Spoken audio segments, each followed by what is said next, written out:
Wines have some of the highest pesticide levels in our food chain. This hour brought to you by ecowine.com. Pesticide-free wines, organic wines, imported from France by the organic wine company, ecowine.com. The Thom Hartmann Program is brought to you in part by Super Beets. Super Beets are sourced from non-GMO beets, and they're packed with dietary nitrates, helping to produce nitric oxide for more energy, stamina, and support for healthy blood pressure levels naturally. For more information, call 800-223-8242 or visit freespeechbeats.com.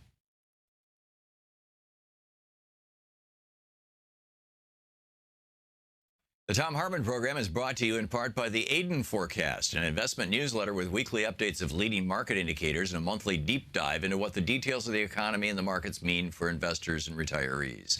On the web at aidenmarkets.com. Welcome back to Thom Hartmann University Book Club. We're reading today from Screwed, The Undeclared War Against the Middle Class and What We Can Do About It. This is from Chapter 3, The Rise of the Corporatocracy, and it's in the middle of the chapter. It's the subchapter or subhead is Feudalist Takeover. America was not conceived of as a feudal state, F-E-U-D-A-L, feudalism being broadly defined as rule by the super rich. Our nation was created in large part in reaction against centuries of European feudalism. As Ralph Waldo Emerson said in his lecture titled The Fortune of the Republic, delivered on December 1st, 1863, quote, "We began with freedom.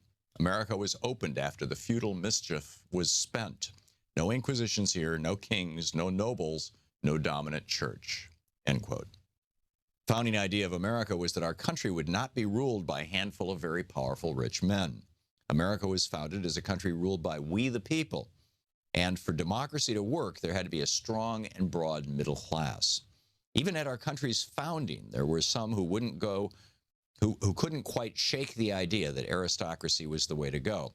As Jefferson warned in a letter in 1826 to William B. Giles, there are even those who, quote, "look to a single and splendid government of an aristocracy founded on banking institutions and moneyed corporations under the guise and cloak of their favorite branches of manufactures, commerce and navigation, riding and ruling over the plundered plowmen and beggared yeomanry, farmers and factory workers. This will be to them the next blessing of the monarchy, of their first aim and perhaps the surest stepping stone to it." The aristocracy that Jefferson feared rose first during the Gilded Age in the 1880s, when just a few companies seized control of much of America, including many of our elected officials. The major form of transportation and communication in those days was the railroads, and the railroads were owned by the Vanderbilts. The major form of energy then, as today, was oil, monopolized by John D. Rockefeller's Standard Oil Trust. And the major form of trade was in manufactured goods, which required factories, which in turn required steel, monopolized by Andrew Carnegie and his Carnegie Steel Company. These monopolists required ways to retain their hold on the money, so they turned to financiers like Jay Gould and John Pierpont Morgan, who set up large trusts for them. The Progressive Movement and then FDR beat back these monopolists with the Sherman Antitrust Act, the National Labor Relations Act, the Wagner Act, and other laws that regulated the game of business. Then Ronald Reagan, George Bush Sr., Bill Clinton, and George Bush Jr. came along and turned back the clock. Reagan fought the labor laws. Bush Sr. pushed for fast-track trade authority for the president. Clinton finally took down trade protections with NAFTA. And Bush Jr. put corporate executives into the driver's seat on government legislation. We've entered a new robber baron era. Today, the major form of communication is by phone and the internet in an area increasingly monopolized by the new AT&T, formerly SBC singular AT&T. The major form of energy, oil, is controlled by just a handful of companies. Today's economic driver is the computer. Its software is monopolized by Microsoft, and its hardware is manufactured by a handful of oligarchs. Today, as in the Gilded Age, the rich are richer than ever. Forbes crows that in 2005, the rich got richer as the collective net worth of the United States wealthiest climbed $125 billion to $1.13 trillion. That's greater than the gross domestic product of Spain or Canada. Bill Gates alone is worth $51 billion. 5 Walton family members, the owners of Walmart, made it into the top 10. Meanwhile, median household income fell for the 5th year in a row. In 1972, the median income for a person with a high school diploma was the equivalent of $42,600 in today's dollars. In 2002, the last year for which the National Center for Education Statistics compiled such numbers, a person with a high school diploma has a median income of $29,600. As the rich got richer, the rest of us got poorer, particularly what used to be of our middle class. The hallmark of the corporatocracy is monopoly. Fewer people holding more of the wealth, fewer companies holding more of the commons. The very competition that the conservatives claim to embrace is destroyed by the unrestrained growth of corporate interests. Big fish eat little fish over and over until there are no little fish left. And they eat the middle-sized fish until they're gone too. Look at the thoroughfares of any American city and ask yourself how many of the businesses here are locally owned. Instead of cash circulating within the local economy, at midnight, every night a button is pushed and the local money from all over America is vacuumed away to Little Rock or Chicago or New York. And the corporate lords want more. Not content with their hold over the private sector, they want to take over the public sector too. When Jeb Bush was governor of Florida and cut a deal with Enron to privatize the Everglades, it diminished the power of the Florida government to protect a natural resource and enhanced the power and profitability of Enron. Similarly, when politicians argue for harsher sentencing guidelines and also advocate more corporate-owned prisons, they're enhancing the power and profits of one of America's fastest-growing and most profitable remaining domestic industries, privately owned prisons. The cons look at the government's pollution controls and see regulations that get in the way of their profits. They look at single-payer health care and see a threat to the pharmaceuticals industry's practice of price gouging. They look at Social Security and see an opportunity for more bonuses for Wall Street fat cats. And on it goes. The book is Screwed.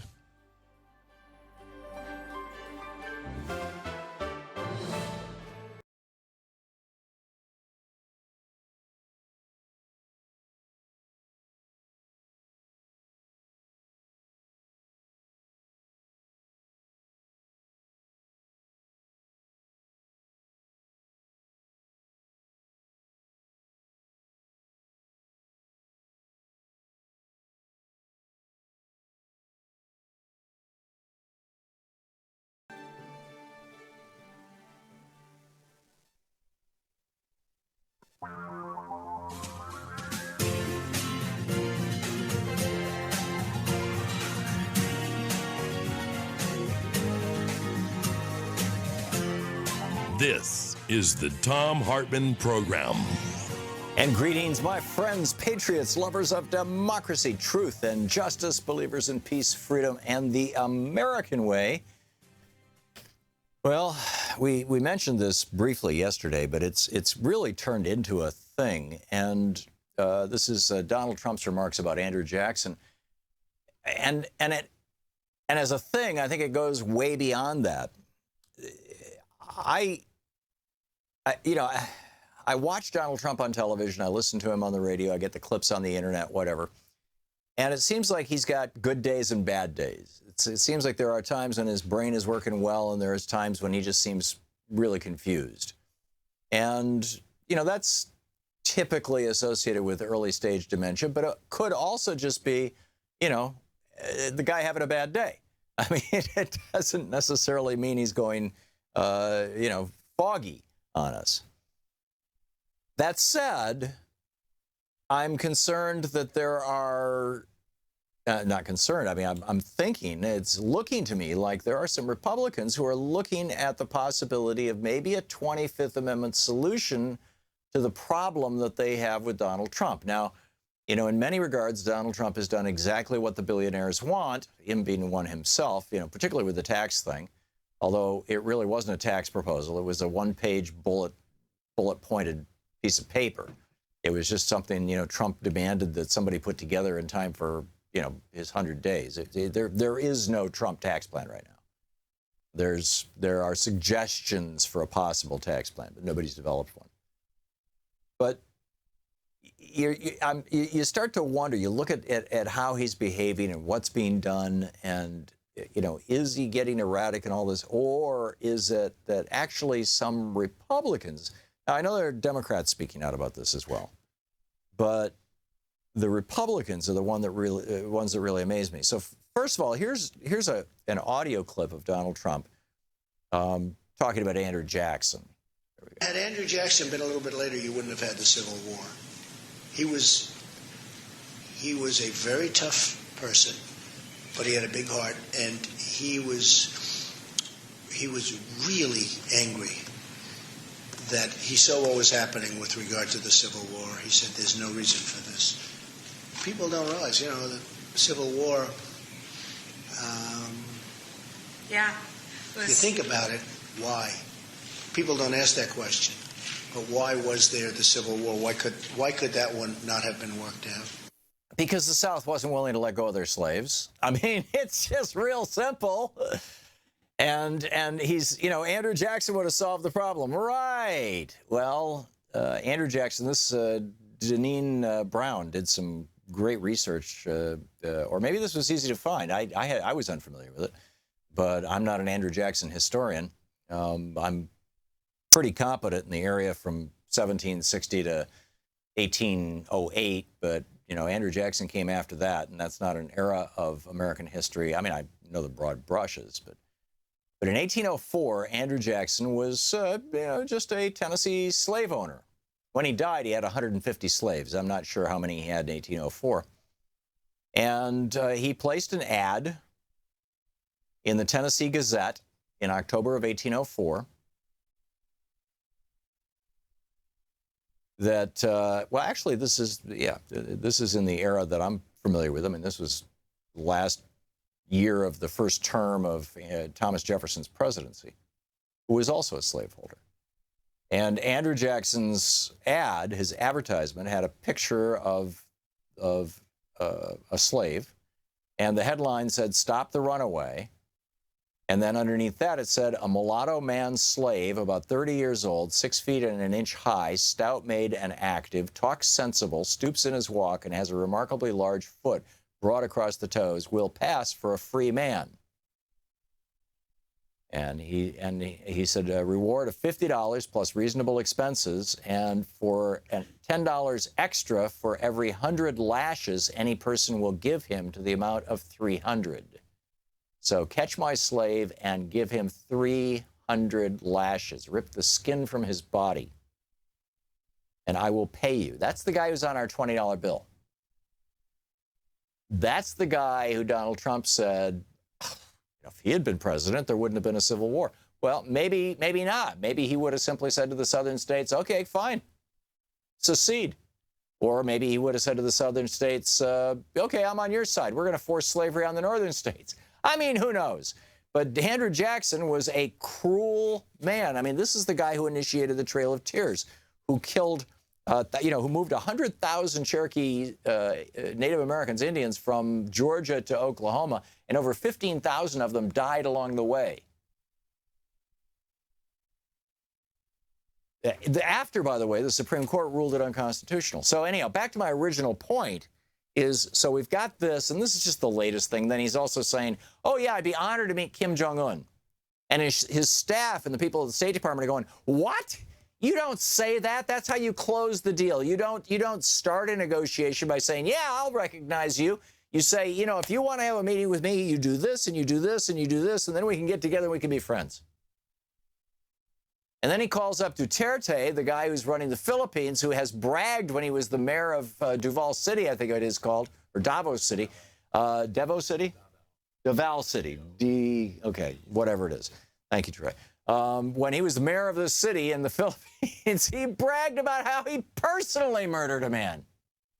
And he hired police officers, and he hired mercenaries, and this is well documented, to simply walk up to drug users, not just drug dealers, users, put a gun to their head and pull a trigger. 9,000 of them so far. The guy's only been president for what, 6 months? And Trump calls him up and says, hey, let's get together. Come on over to Washington, D.C. to the White House. Well, Trump this fall is opening a new Trump Tower in Manila in the Philippines. You think that might have something to do with it? But back again to my original point, which is how Republicans are spinning this. The 25th Amendment of the Constitution, it says essentially that if a president becomes disabled, think Reagan with his Alzheimer's in the last 2 years of his presidency, although it was very well concealed. but he was gone. Or think Nixon just being nutty, particularly in the last year. Or maybe think Donald Trump. The 25th Amendment says that basically his cabinet can remove him from office and initiate this process that removes the president. And I'm wondering if there are some Main Street Republicans who don't like the direction that Donald Trump is going, particularly when it comes to things like trade, who are saying, we got to get rid of this guy and put a conventional, Mike Pence guy in there. Just a good old-fashioned corporate shill who's not going to rock the boat on any of this stuff and is not going to, he's just a little too wacky. And that, this morning on Morning Joe Scarborough made a comment that, I was watching that and going, I wonder if he is speaking on behalf, arguably outside of Fox News, Joe Scarborough is the most powerful open Republican on network television. It's the #1 rated show on MSNBC. It's on every morning for 3 hours. It changes things. In fact, I would say if it wasn't for Joe Scarborough's show, Donald Trump wouldn't be president right now, because Scarborough gave him a platform for years, and particularly, up to and through the primaries.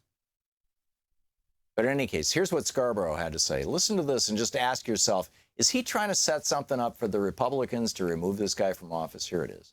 What was the line from the Civil War? Why didn't he's talking to John Meacham? Asked this question before. Why didn't anyone work that one out? Yeah, but he started, but nobody has asked this question before. But why did we even have a Civil War? My mother's had dementia for 10 years. That sounds like the sort of thing my mother would say today. Like, people, she would say, people don't ask that question. Why did we have a Civil War? It's beyond the realm. That is something. Yeah. And then Mika. Trying to be anything here, but very direct. That's something that a 5-year-old might ask, but that is not anything that any grown-up that I have ever been around in my entire life would ever let pass from their lips. Yeah. So is Trump developing dementia or not? I'm suspecting it's just normal 70. He's 70 or 71 now. I think it's just, the normal stuff that comes with aging. But I could be wrong. I think he's a narcissist, and I think he's probably a sociopath. I mean, there's no doubt in my mind he's a narcissist. I can give you a psychological diagnosis that I think renders him unfit for office. But if they can stick dementia on him, they can remove him from office. And then we end up with Mike Pence. And I'm, they're both poison in my mind. But I'm wondering if Limbaugh and all the right-wingers are out there going, hey, wait a minute, is the Tuesday Group, are the so-called moderate Republicans that Joe Scarborough kind of represents on television, are they getting ready to try to take this guy out? Because it looks like he's hurting the party electorally, particularly in 2018. It's coming. It's going to be bad. This is the Thom Hartmann Program. Or at least all the early indicators are it's going to be bad for the Republicans, unless they can get rid of Trump. What do you think is going on?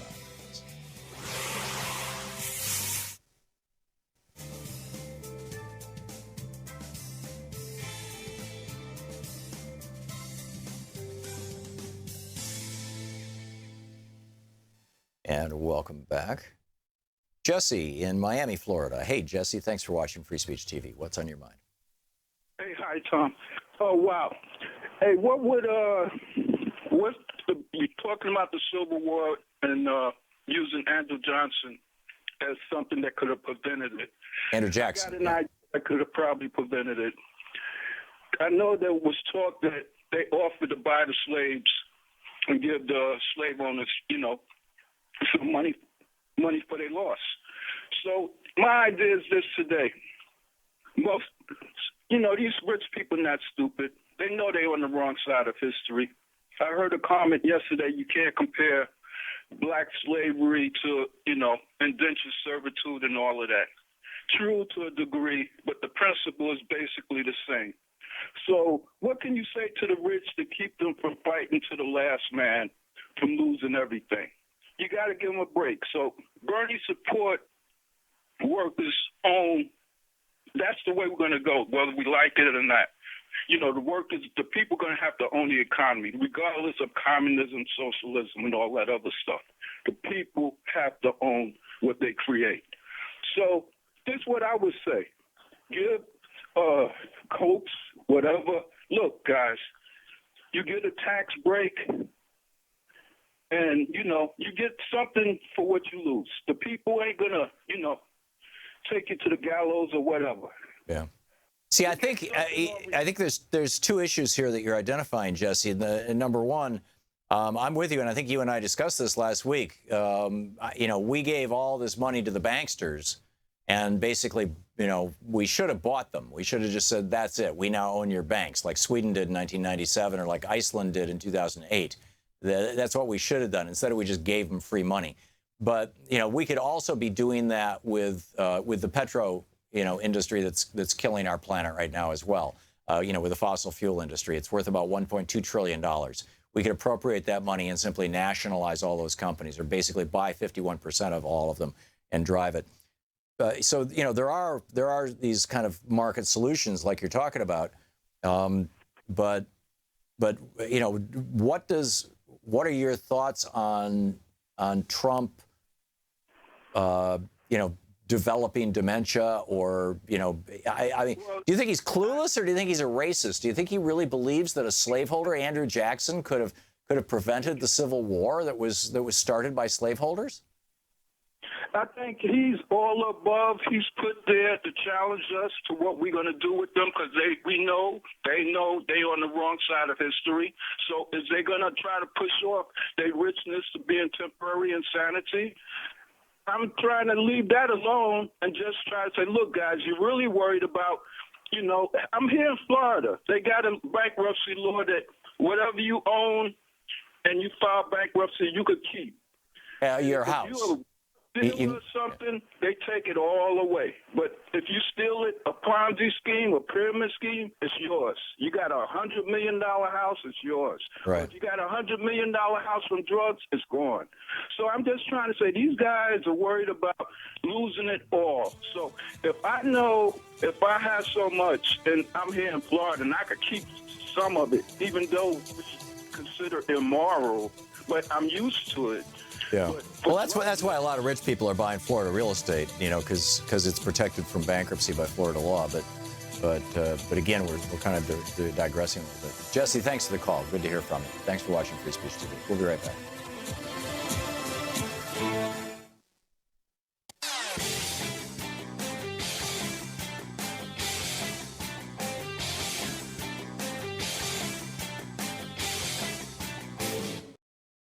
This year's election results have generated fear, sadness, and despair. In the days and months ahead, our democracy may face a crisis of historic proportions. But there is good news. There is good news. There is good news. Thousands of people are stepping forward in solidarity, resistance, and resolve. We join them. We join them. We join them in standing with the most vulnerable communities among us. Those most likely to be targeted by new restrictions and policies. We will tell their stories here. Here on Free Speech TV. We will lift their voices here on Free Speech TV. In the difficult times ahead, know that we will be with you 24 hours a day, every day. You are not alone. You are not alone. You are not alone. There are millions of us raising our voices and hearts together as one. We've got your back. We got your back. Free Speech TV's got your back. The revolution is in progress. Welcome back. Thom Hartmann here with you. And this is, maybe Trump is developing dementia, or maybe he's just, with regard to things like Duterte and Kim, saying, oh, yeah, I'd love to meet these guys. I think not. I think that it's that Trump, from everything I've been able to watch, Trump, first of all, he was born rich. He was basically given his real estate empire by his father, who, by the way, was refusing to rent to people of color and was busted for it. A racist. He grew up in this world where he was a princeling. He was a prince. And, he inherited this kingdom, essentially. And so, and he's he's 71 years old, 70 or 71 years old, and his entire life, he has basically had command and control of everything around him. And he said, you know, jump, and people said, how high, sir? And if they didn't, he replaced them immediately. So the guy is used to being an autocrat. He's an oligarch. He's an American oligarch. And oligarchs tend to be very fond of autocracies, autocratic governments, strongman governments. And look at what he's doing. Erdogan in Turkey gets a referendum passed that basically, you know, blows holes in the Constitution, does away with the ability of the legislature to oversee the executive, and allows Erdogan to stay you know, as president until I think 2026, by which time he'll probably be dead. I mean, I think he's in his mid-60s, but who knows? I mean, but in any case, Erdogan has, you know, he's just gutting democracy, and Trump calls him up and congratulates him. Duterte in the Philippines is literally hiring murderers. I think it was Slate magazine. It might have been Salon did this whole long story. We did this story on the air maybe a month or so ago. Richard Green was here talking about it as well. He was the advisor to one of Duterte's opponents in the election, in the Filipino election. And you know, here's a guy who is literally, you know, paying $100, $200 a head to murder people. And 9,000 people have been murdered in the months that he's been president of the Philippines. Trump calls him up and invites him to D.C. Now, I get it. Trump is opening a Trump hotel, a Trump tower, a Trump building in the Philippines, in Manila, the capital city of the Philippines, later on this year. I get that. And that might be the whole reason why he did it. But I think not. I think he likes strongman dictators because he himself thinks that's the role of president. It's not just that he wants that. It's not just that that's how he governs, because that's how he's always governed his companies. Not just that. It's that he thinks that's the natural order of things. There's an amazing, you can find it on YouTube, there's an amazing montage of Trump talking about how he's got good genes. It's in the genes. You know, my smarts are in my genes. My entrepreneurism is in my genes. There are other people who don't have this, and it's not in their genes. You know, Trump actually believes in theories of genetic superiority and inferiority. I mean, he's come right out and said it over and over again. And you know, which is typically, I mean, this is what when Herbert Spencer, Charles Darwin's nephew or cousin, took Darwin's research, and Spencer was an economist. This was, you know, back in the 1870s. And as I recall, and Spencer took Darwin's research and turned it into a survival of the fittest economic rationale, created a whole rationale for a hierarchical, pseudo-feudal economic system based on, quote, survival of the fittest. And you know, kind of, you know, reinvented that whole take. Well, Trump has completely bought into that. And that was the basis for eugenics here in the United States in the 1920s and in the UK. The eugenics movement became the basis in the 1930s for Hitler's move of Blut und Erde to purify the German race. And we saw how well that worked out. And you know, this is, so I don't think this guy is ignorant. I think that he is deluded and uninformed about American history, because I don't think he really cares that much about American history. You're listening to the Thom Hartmann Program. Call 202-808-9925. But I'm pleased to hear your observations and what you think is going on here. And where do you think the Republicans are going with this stuff? I mean, he just had a huge loss on the budget.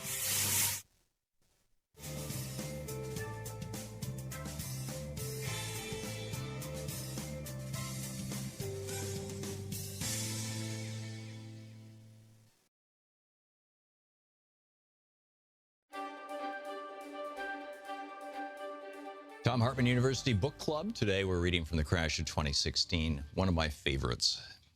In her writings, this is from page 62, by the way, a middle-class primer is the chapter title. In her writings, which have become foundational for libertarian theology, author Ayn Rand suggested that the only purpose of government should be to prevent oppression by force. What she neglected to consider was all the force inherent in nature. If you're hungry, there is the force of biology. If you're homeless, you confront the force of winds, storms, ice, and rain. If you're sick, you confront the ravages and force of disease. These were the forces that provoked the first governments, the first communities, the first clans and tribes, the first nation states. It's easy for libertarian elitists, such as multimillionaire TV talking heads or college kids reading Atlas Shrugged, to talk about how there should be no government beyond police, the army, and the courts. They all have enough resources that they don't need to deal with the forces of raw nature. And that explains why billionaires would bankroll libertarian-leaning think tanks that will, when the crash comes with its full force, tell us it was caused by big government. However, in the real world, humans must confront both nature and other humans, which is why we create governments and why we create economies. But it wasn't until 1776 when Thomas Jefferson placed John Locke's right to life, liberty, and property, or replaced it, with life, liberty, and the pursuit of happiness, that the idea of a large class of working people had the ability to pursue happiness, the middle class. It wasn't until 1776 that that was even seriously considered as a cornerstone obligation to government. This is also the first time in history that the word happiness had ever appeared in any nation's formative documents, as Jefferson wrote in 1817 to Dr. John Manners, quote, "The evidence of this natural right, like that to our right of life, liberty, the use of our faculties, the pursuit of happiness is not left to the feeble and sophisticated investigations of reason, but is impressed on the sense of every man." As Jefferson realized, with no government interference by setting the rules of the game of business and fair taxation, there could be no broad middle class, maybe a sliver of small business and artisans, but the vast majority of us would be the working poor under the yoke of elites. The economic royalists know this, which gets to the root of why they set out to destroy government's involvement in the economy.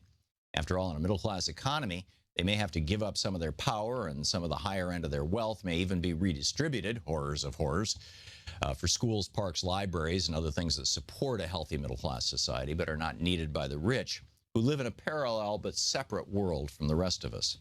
As Jefferson laid out in his 1816 letter to Samuel Kercheval, a totally free market where corporations reign supreme, just like the oppressive governments of old, could transform America, quote, until the bulk of the society is reduced to be mere automatons of misery, to have no sensibilities left but for sinning and suffering.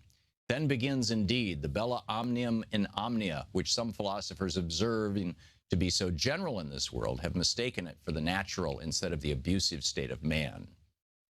Although this may come as a sudden realization to many, we've really known it all our lives. In fact, in the 6,000-year history of the civilized world, a middle class emerging in any nation has been such a rarity as to be largely historically invisible. The United States has had two great periods of what we today call a middle class. The first was from the 1700s to the mid-1800s and was fueled by virtually free land for settlers, stolen from the Indians, and free labor, slavery in the South and indentured immigrants in the North. The result was, as de Tocqueville pointed out, the most well-educated, politically active, middle-class, non-aristocrats in the world. The second period didn't take hold until after World War II, during my dad's lifetime.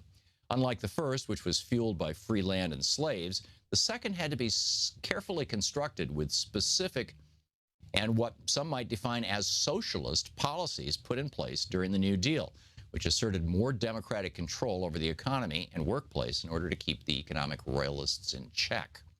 To both stimulate and balance the domestic economy, FDR reinstituted progressive taxation, which gave workers more to spend and gave the rich an incentive to pay their workers better to maintain a stable workplace, since if they took the money themselves, it would just mostly go to taxes, thus stimulating demand for more goods and services.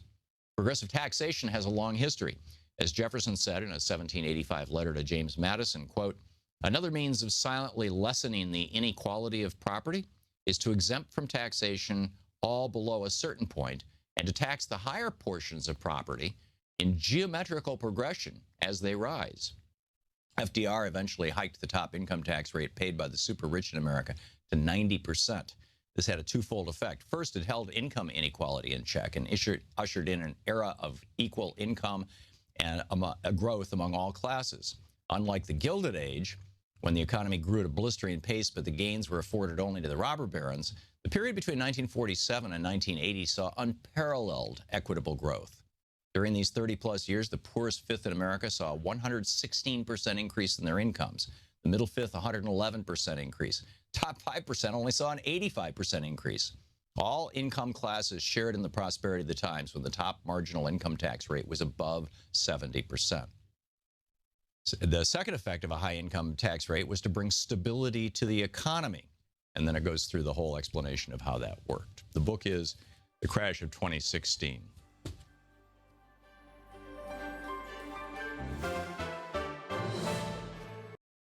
Hey, want to hear that clip again? Subscribe to the Thom Hartmann Program on YouTube to see all your favorite show highlights. We care about are at hartmanreport.com. Members of our community can comment and join the conversation.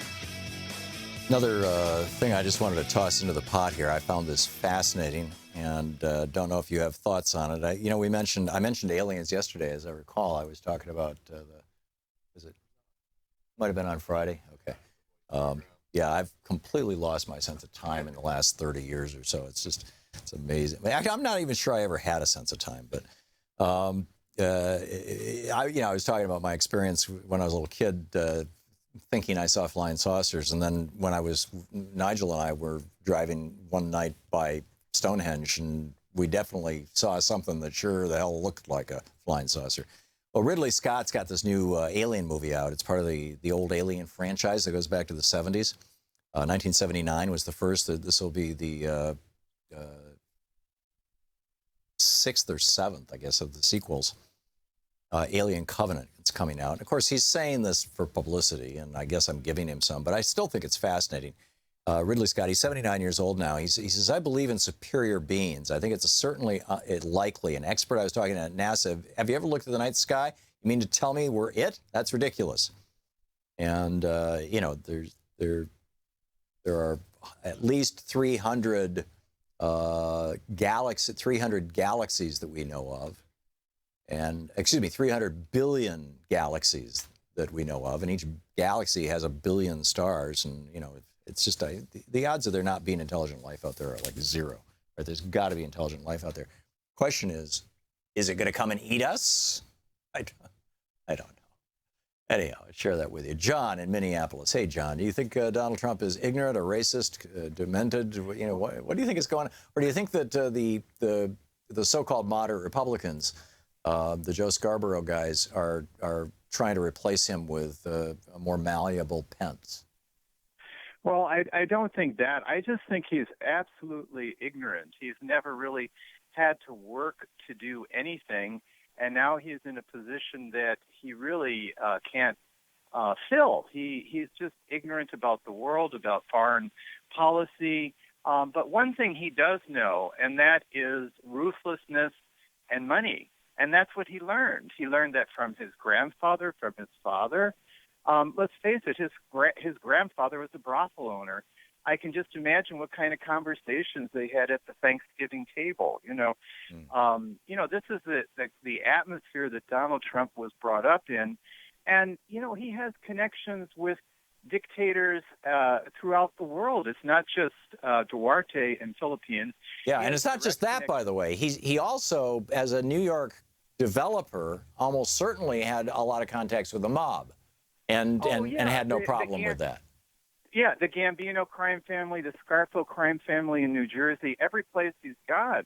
I come from New York. He is really part of that structure.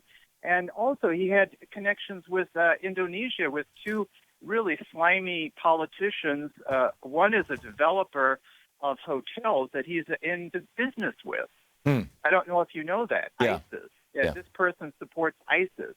Tanu and Fadi, I can't remember the last name, but he is a politician in the Indonesian government, and they support ISIS because they want to unseat the popularly elected Jokowi, who is president right now. Yeah, I saw the article last week. Yeah, Carl Icahn also. Yeah. Yep. So you think it's just you think he's just tending towards strongman? I mean, that's probably the scariest of all the possible he's a strong man, and he's an ignorant person, and, he's ruthless. Yeah. Yeah. Yep. Well, not a good diagnosis. John, thank you for the call. Mark in Salem, Oregon, listening on X-Ray FM. Hey, Mark, what's up? Hi. I guess I don't think that Donald Trump is any further along in dementia than he was during the campaign. I agree. And although I think his good day, bad day thing, Sue in our chat room made the comment, maybe this has to do with his simply lacking sleep. I mean, that has, as you get older, the loss of sleep has a much harder, it hits you much harder. And sometimes he's up, very early, presumably getting. So, but everything that he says, even the things that are crazy and make no sense to a logical person, plays right to his base. And I think that his base, since they don't listen to any other media besides directly through Donald Trump's mouth or Fox News, they're staying with him, and all the polls show that his base is very solid. Yeah. As he continues to play to his base and campaign during the entire election process, the danger, and he's starting to be called out a little bit, but the danger is that he's his own news source, and he's going to go into the next election with a 40% base that's rock solid.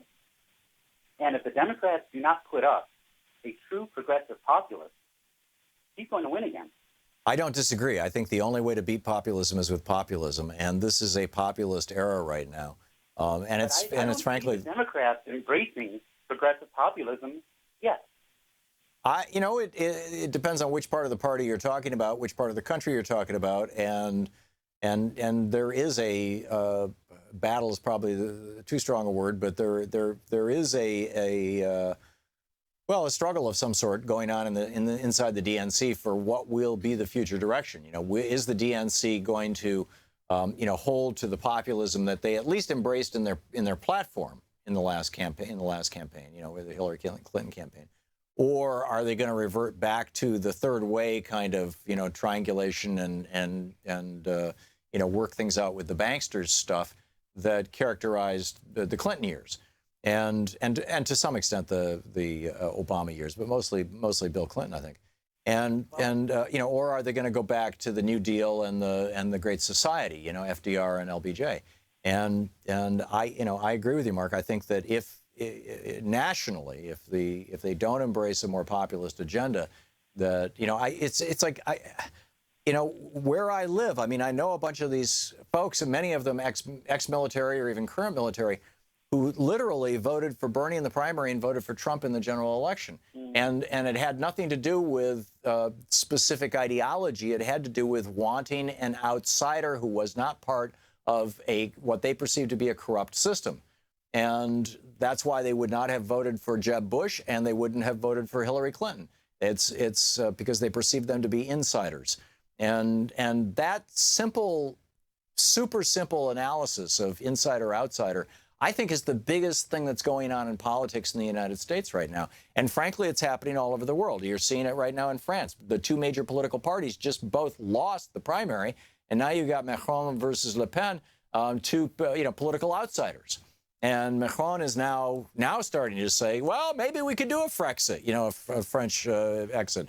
He's starting to sound like Mélenchon, the guy that came in number 4, who was sort of, France's Bernie.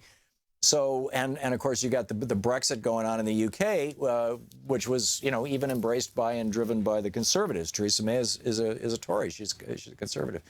So, all kinds of weird, interesting dynamics happening all over the world, but particularly here in the United States. Mark, thanks for your comments. Carol in San Diego. Hey, Carol, what's up? I am of the opinion that Donald Trump is a classic megalomaniac. Yeah, I don't disagree. And I think really it would behoove us to use the 25th Amendment before we just get ourselves annihilated here. Well, the 25th Amendment doesn't talk about megalomania. It talks about, incapacitation. Incapacity to run, the presidency. Right. And he is definitely all of that. Yeah, it says, let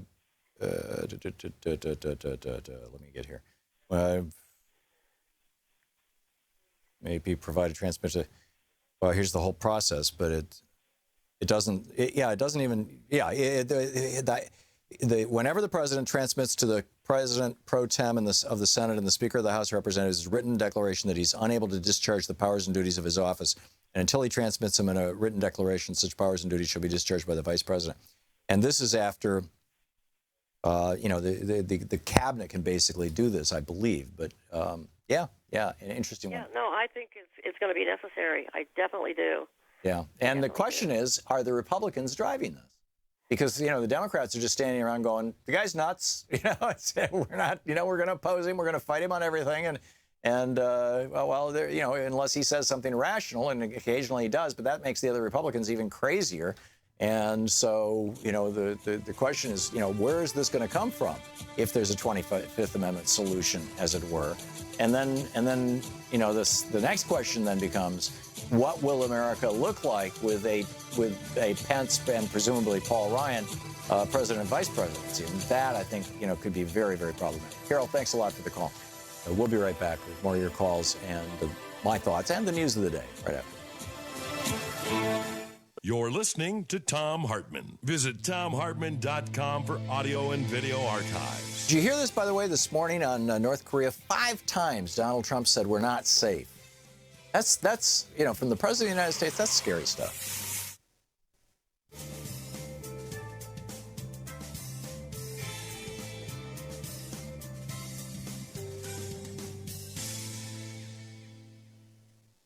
And welcome back.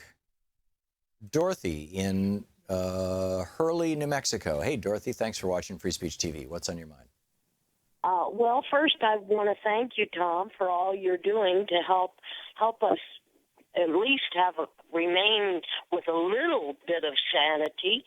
My thing I'm calling about is I am a retired social worker who has worked many years with older seniors with dementia and teenagers with low IQs. And from what I've seen, people with dementia, they may forget things that are recent things that happen, not things in the past that they already knew. Yeah, that's the classic symptom of Alzheimer's, is that your memory starts going backwards, basically. And my mom in her late stages of Alzheimer's, she could remember when I was a little kid. She couldn't remember me as an adult, for example. Yes, they usually can remember things they learned in school, like history, geography, things like that. Right. So I'm of the opinion that Mr. Trump actually is just ignorant. I don't know how he got through his schooling at Penn State, but well, that was an era when it was. He's a little bit older than I am, and when I was going to MSU, a friend of mine, Brad was his first name. I don't want to out his last name. Started a company selling term papers, and he had a kind of little division. He built a little empire there, for 2 years at MSU before they finally busted him for it. They changed the rules. But he was not only selling term papers, he was also selling test takers. There were people who would go in, these big classes, these required classes, 300 people show up. Professor has no idea who you are. And, there would be stand-in people. And I'm convinced that that's how both George W. Bush and Donald Trump got through college. I could be completely wrong. Maybe they're really smart guys and they actually did, get through these really, good schools. But given the knowledge that they've both exhibited, I am very skeptical of that. I'm guessing that a lot of them used the kind of services that my friend Brad was selling at Michigan State back in the 60s, late 60s, early 70s. Then I would think it would be more of an IQ issue only because even if he did buy term papers, even if he, he didn't have to, he could buy a lot of things like tests, term papers, theses, but wouldn't he get at least a little bit of history by sitting in the classroom? Well, you don't, if you're hiring somebody to take your tests for you and you're hiring somebody to write your term papers, you don't have to show up for class. Well, maybe that could explain it, because I don't even know how he could be living and going to any kind of even, grade school or something and not get some knowledge of history. Yeah. I mean, sure, he probably doesn't read, but wouldn't you think that he could, just by living and being his age, know some history? Well, and you would think in the military academy, which is where his parents dumped him because they couldn't handle him, that he would have learned something about the Civil War. But, I just reflect back on when we lived in Atlanta and our kids were in the Atlanta public school system and they came home and talked about the War of Northern Aggression. That was how they identified it. This was in Marietta, Newt Gingrich's district. Thank you,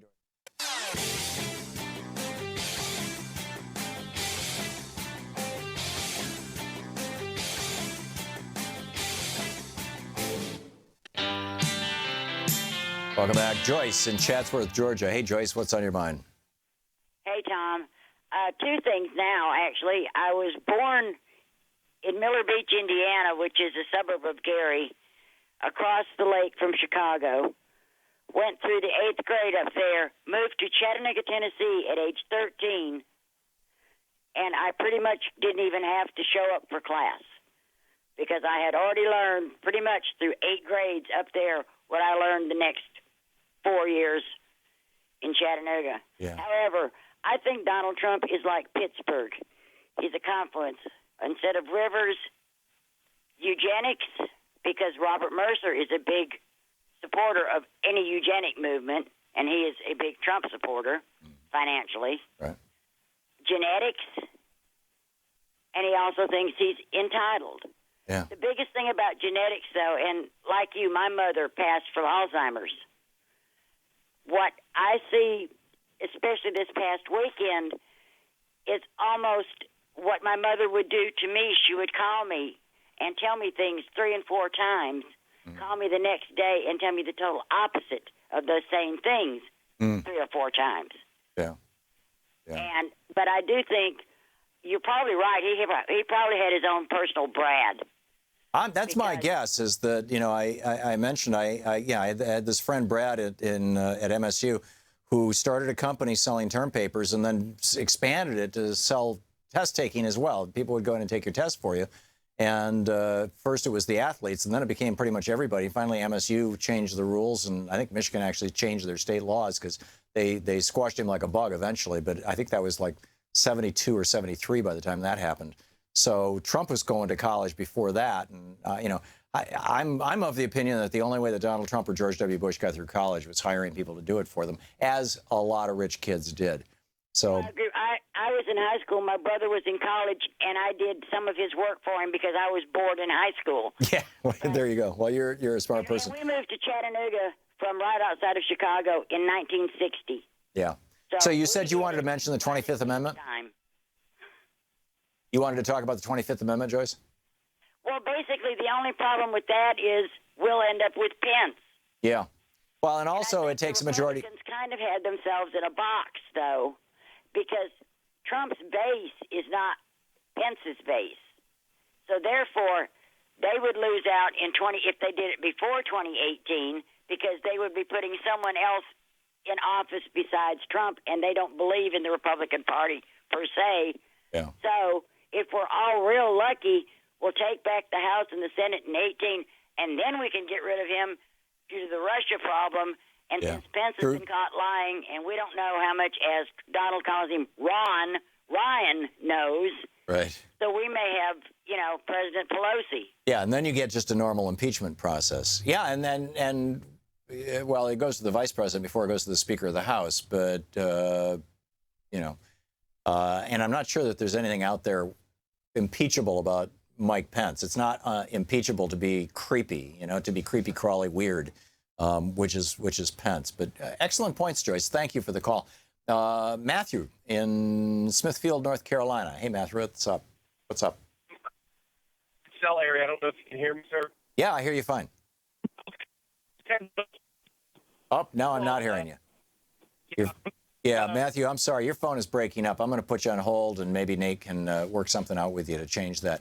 Ed in Klamath Falls. Hey, Ed, what's on your mind? Oh, Tom, I voted for Trump because I wanted him to shake Washington up. I think that they've been way too stayed in their ways and doing things the same way forever and ever. And it's really about time that somebody found a new way to do things. And I think a lot of people had the exact same thinking, Ed, and that's why it was said earlier. You know, I personally know several people who voted for Bernie in the primary and Trump in the general election. And it was, they wanted an outsider. They wanted things to be shaken up. But the fact of the matter is that he has surrounded himself with billionaires. He has brought in lobbyists. He's got, you know, Pruitt running the EPA, who's a shill for the fossil fuel industry. He's got, you know, DeVos, who's a shill for the private education industry running education. I mean, basically, every department in government that Trump has stocked, he has stocked with people who are hustlers, who want to make money off being in government. It's the exact opposite of the reason why you voted for him, Ed. No, not really. No, those people are trying innovative solutions. You may not agree with it. That's absolute nonsense, Ed. They're on they're making money for their industries and their buddies. Of course they're making money. Businessmen tend to make money, but in the process they may change things for the better. How is it better that the coal companies, instead of having to dispose of their toxic waste through toxic waste disposal systems, can simply dump it in rivers? Well, that's not good. But there's a lot of that was his first official accomplishment in office. Regulations have been passed that are just keeping business from operating these days. That's you know, name one. Businesses are moving overseas because they can't operate factories here because of pollution. Well, if you're running a factory that's where the pollution is so bad that you need to go overseas to do it, frankly, I don't think that you should be an American-based company. Ed, thanks for the call. Nick in Winona, I guess there's no, you know, it's amazing. Ed's still there. He's still with Trump. It's Nick in Winona, Mississippi. Hey, Nick, what's up? Oh, two things. First of all, I got to answer that last guy. The reason companies moved overseas was because of greed. Yeah. They didn't want to pay the workers, and they figured they could get pennies on the dollar in terms of labor overseas. That's why the companies left. Well, and also they don't want to pay for pollution cleaning up equipment. That's and, right. You know, they can dump poison overseas, and that poison eventually makes its way here, by the way, we should add. Yeah. Now, the reason I called, I'm doing my armchair diagnosis of the great president. Okay. Remember the guy in grammar school that sat in the back of the class and he was a total screw up? I mean, just, you know, disrupted the class. Yeah, we all had one, the Biff from Back to the Future kind of guy. Yeah. Yeah. Okay. This guy did the same thing probably in grammar school, high school. You see what I'm saying? Yep. Yep. And, you know, the parents probably threw him in, like you say, in a boarding school to try to make something out of him. And the boarding school say, you get this dummy out of here. We don't want him. And the only thing Daddy had left to do at that point was to make him part of the company. I think that's what happened with Donald Trump. Yeah. I don't disagree. I think that's I think your diagnosis is accurate. I think he was screwing up in school so badly that they sent him to the military school, and probably what he learned there mostly was discipline, some small amount of self-discipline. But I don't think he learned much academically. Yeah, he learned discipline for all the wrong reasons. Yeah, yeah. He learned top-down hierarchy, authoritarian. I mean, that's how the military is run, right? Yeah. And that's not how you should run a country. Right. Now, one more thing about that, because you're right on the edge, too, of what I was thinking. And that is, this guy looks up to the authoritarians because that's what he wishes to be. Yeah. He knows deep down inside he's a very weak man. I think you're absolutely right. And I think when he looks at Erdogan or at Duterte, you know, he says, geez, you know, that could be me, you know. And that's not a good thing for American democracy. Nick, thanks a lot for the call. We'll be back. We're going to speak with Rick Hess about education. Stick around. You're listening to Thom Hartmann.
Wines have some of the highest pesticide levels in our food chain. This hour brought to you by EcoWine.com.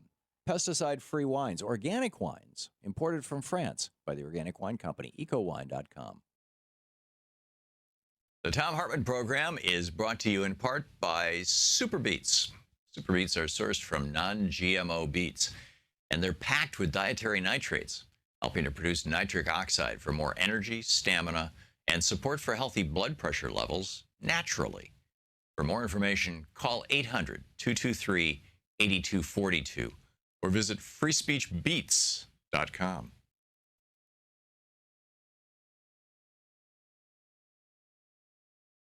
The Thom Hartmann Program is brought to you in part by the Aiden Forecast, an investment newsletter with weekly updates of leading market indicators and a monthly deep dive into what the details of the economy and the markets mean for investors and retirees. On the web at aidenmarkets.com. And welcome to Thom Hartmann University, our book club. And today we're reading from Ralph Nader's Breaking Through Power. It's easier than we think. This is from page 74, the chapter How the System is Rigged. According to Russell Mokaber, editor of the Corporate Crime Reporter, quote, corporate crime takes far more lives, causes far more injuries and diseases, and steals far more money than street crime. But the vast amount of law enforcement resources, mass media attention, and prison cell blocks are devoted only to street crime. Just consider these preventable casualties. Almost 60,000 annual workplace-related fatalities from both disease and trauma. 54,000 deaths a year from air pollution. Over 100,000 lives lost as a result of medical malpractice. Nearly 100,000 lives lost from hospital-induced infections. Over 100,000 fatalities from adverse effects of drugs. And over 40,000 deaths every year due to inadequate or no health care coverage for diagnosis, treatment, and medication. There are far larger numbers of sicknesses and injuries attached to these data sets. These statistics have haunting human faces. Children, women, men, and families destroyed by uncontrollable, monetized minds. Whether they are caused by recklessness, criminal negligence, or worse, the key factors in common are the preventability of such pain and the suffering inflicted from commercially induced neglect, predation, manslaughter, and homicide. By comparison, street and home homicides do not exceed 14,000 lives lost annually. Now see how companies have made sure they have the laws that they need to go after you, and how they make sure that the law can be used as their punisher. The giant multi-tiered home mortgage business, now driven by the same one-percenters who profited from crashing the economy in 2008, can nail you if you misrepresent information on your mortgage application.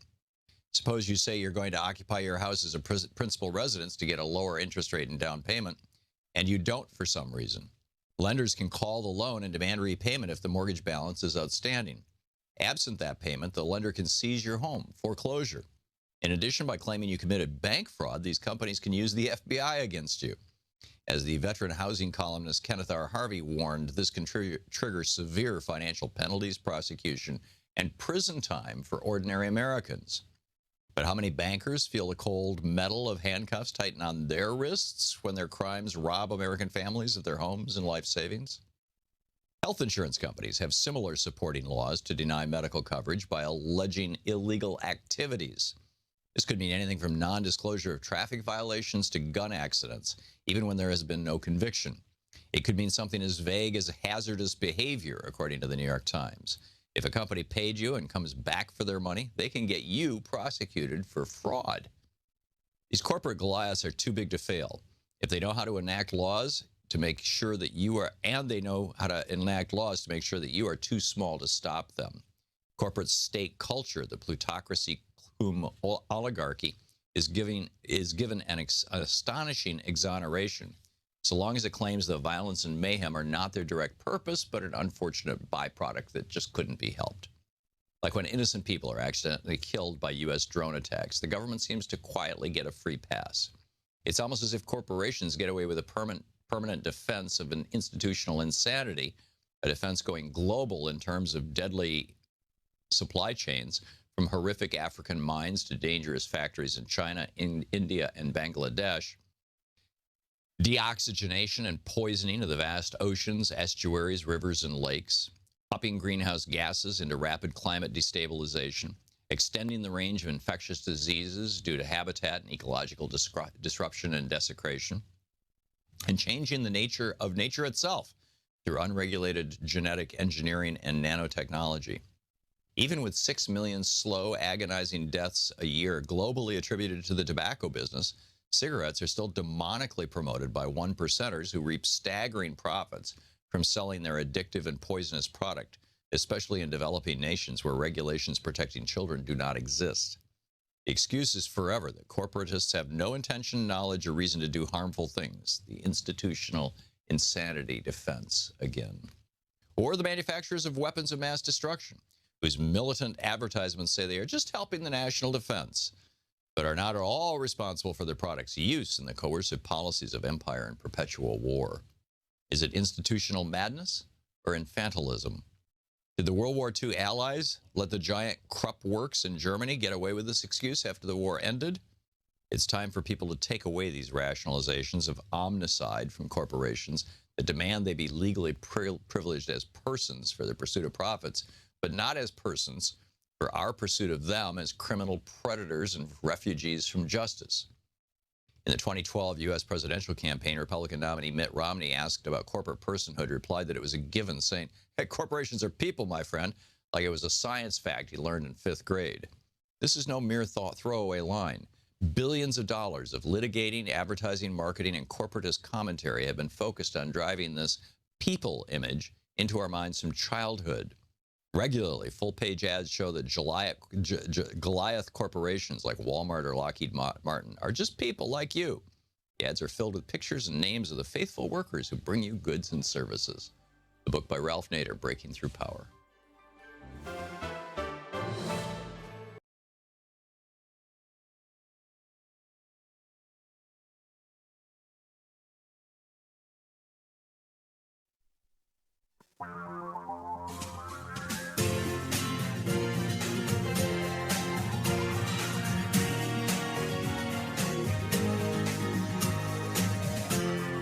This is the Thom Hartmann Program. And welcome back. Thom Hartmann here with you, and very pleased to have in the studio with me Frederick M. Hess, also known as Rick. Rick, welcome to the program. Hey, pleasure to be with you. And Rick Hess is the author of Letters to a Young Education Reformer. He's a resident scholar and director of education policy studies at the American Enterprise Institute, the conservative think tank. AEI.org is the website, and you can tweet him at RickHess99 or at AEI. Do I have all that right? Absolutely. Okay, great. So, we're starting to get some results here. The Washington Post had this story last week about how charter schools and whatnot in Washington, D.C., the big experiment the Republicans have been pushing for a decade and a half now, are actually underperforming public schools on a number of metrics.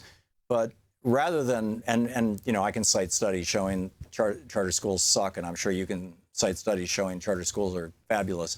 But I think a larger question is, shouldn't public education, at least, primary education, K through 12 education, shouldn't that be part of the commons? Why on earth do we want to turn this into an opportunity for some rich guy to make money? Yeah, so I guess it depends partly on how you think about the commons. One of the frustrating things for families and educators with a lot of traditional public school systems is just the smothering bureaucracy. 40% of a special education teacher's time is spent filling out paperwork. Families who find that a teacher is just not a good fit for their kid, or that a school's disciplinary policy isn't a good fit, there's no real reason that we want them to go to war with principals and school boards if we can allow families and educators to find school communities that are a good fit for what they think makes sense for a kid. I used to run a private school. And if somebody comes in with an IEP, you've got to follow that, and you've got to help organize that. And so, I understand the 40% of the time, but that, on the other hand, before we had IEPs, you had all these kids falling through the cracks. You had kids whose needs were not being met. You had, I don't think that's the defensible part of it. And beyond that, your private charter schools, if some kid comes in with an IEP, they're going to have to comply with Title whatever it is, 9 or 10 also. It's yeah. No, the point's not a problem with IEPs or individualized education plans for kids with special needs. The problem's not that we're trying to meet the needs of these kids. The problem is that one of the realities that characterizes school systems and school districts is the amount of bureaucracy, paperwork, regulation, box checking that has taken place over time. When you want to talk conceptually about why might we think things like charter schools or school choice programs are a good thing in terms of families and teachers, in terms of serving the public weal, it's that it creates opportunities for folks to create schools, to organize school communities that aren't necessarily suffused with all of these frustrations. Well, I'm not generally speaking opposed to all those things. Although as I said, having run a school, you try to meet the needs of the kids. You try to, you do your best. And it wasn't a public school. It wasn't a charter school. It was a private school, but, for kids with learning disabilities specifically. But the question I asked is not the question you answered. The question I asked is, why should there be a profit motive in education? Because that's what I keep seeing. In fact, one of the people who I hired, who replaced me when I left Hunter School in New Hampshire back in 1983, went on to, ran the program for a number of years, and went on to open a chain of charter schools in California, got wealthy enough to move down to Panama and buy a couple of 100 acres and turn it into a big development for people who wanted to, Americans who wanted to retire to Panama. Why should somebody become a millionaire simply because they're opening schools? Shouldn't this be, the school that I was running was entirely nonprofit. So I think partly there's a definitional problem here. We can talk about for-profits in schooling, that's fine, but the vast majority of charter schools are nonprofits. The vast majority of schools that participate in voucher programs are nonprofits. They're generally religious institutions. So when we're talking about school choice, mostly the vast majority of what we're talking about is nonprofit schools and nonprofit school providers. Now, there are people making money throughout education, folks who sell buses to schools, folks who build schools, folks who provide services. This is sort of the healthcare argument. I'm happy to talk about for-profits, but I just do, I think one of the things we tend to conflate is this notion that school choice suggests the profit motive is being introduced when that's not really what we're seeing play out in the country. I absolutely think it is, and I'm seeing for-profit schools opening, and I'm seeing them here in Washington D.C. I saw them up in New Hampshire when I was there. I was vice president of the schools, the association of, I forget the name of it now, the New Hampshire Group Home Association, actually, the NHGHA, which was schools as well as residential treatment facilities and whatnot. And it's like there is a significant cohort of people in this business, and they are principally the ones who are buying lobbyists here in Washington, D.C., and juicing think tanks like yours to promote these ideas, and they're doing it for a buck. And would you, if you think that that's so irrelevant, would you join me in saying that education should be not-for-profit, period? Because the big difference between a for-profit corporation and a not-for-profit corporation is a for-profit corporation exists virtually by law as its first definitional purpose to produce a profit. Whereas a not-for-profit corporation, its first purpose is to do whatever it was chartered to do, in this case, provide education. So the first metric is, did we provide a good education for a nonprofit? The first metric for a for-profit is, how much money do we make for our investors? Yeah, no, so I won't join you on that, because I tend to think about the role of for-profits in education differently. For-profits obviously have real risks and downsides because they want to maximize return on equity. They have an incentive to cut corners, and they have an incentive to try to recruit people to be clients, whether or not it's a good fit. But for-profits also, the flip side of those downsides is they provide real strengths. For-profits tend to search out cost efficiencies and squeeze cost structures. So do nonprofits. I ran a nonprofit. We did everything. We had to pinch every penny. I mean, my principal job was raising money. That's not been the story. Certainly, when you look across, say, the charter school sector, one of the concerns is not that they're making money. Most of these guys are nonprofits, well over 90%. One of the challenges, though, is because they're nonprofit, they have a lack of incentives. You're narrowly defining. You're keeping your definitions narrowly, I notice, within charter schools. Oh well, I mean, no. I mean, let's also talk about the whole. Betsy DeVos. She's not talking about charter schools. She's talking about any school, which Sure. and there's all kinds of for-profit players getting into this marketplace. Well, so sure. So I mean, right. So there's also so that just definitionally for listeners, right? There's charter schools, which are schools which have an authorizer that's approved by the state legislature, and they're chartered by the state. And there are some of these that are for profit, but the vast majority of the 7,000, well over 90% are nonprofit.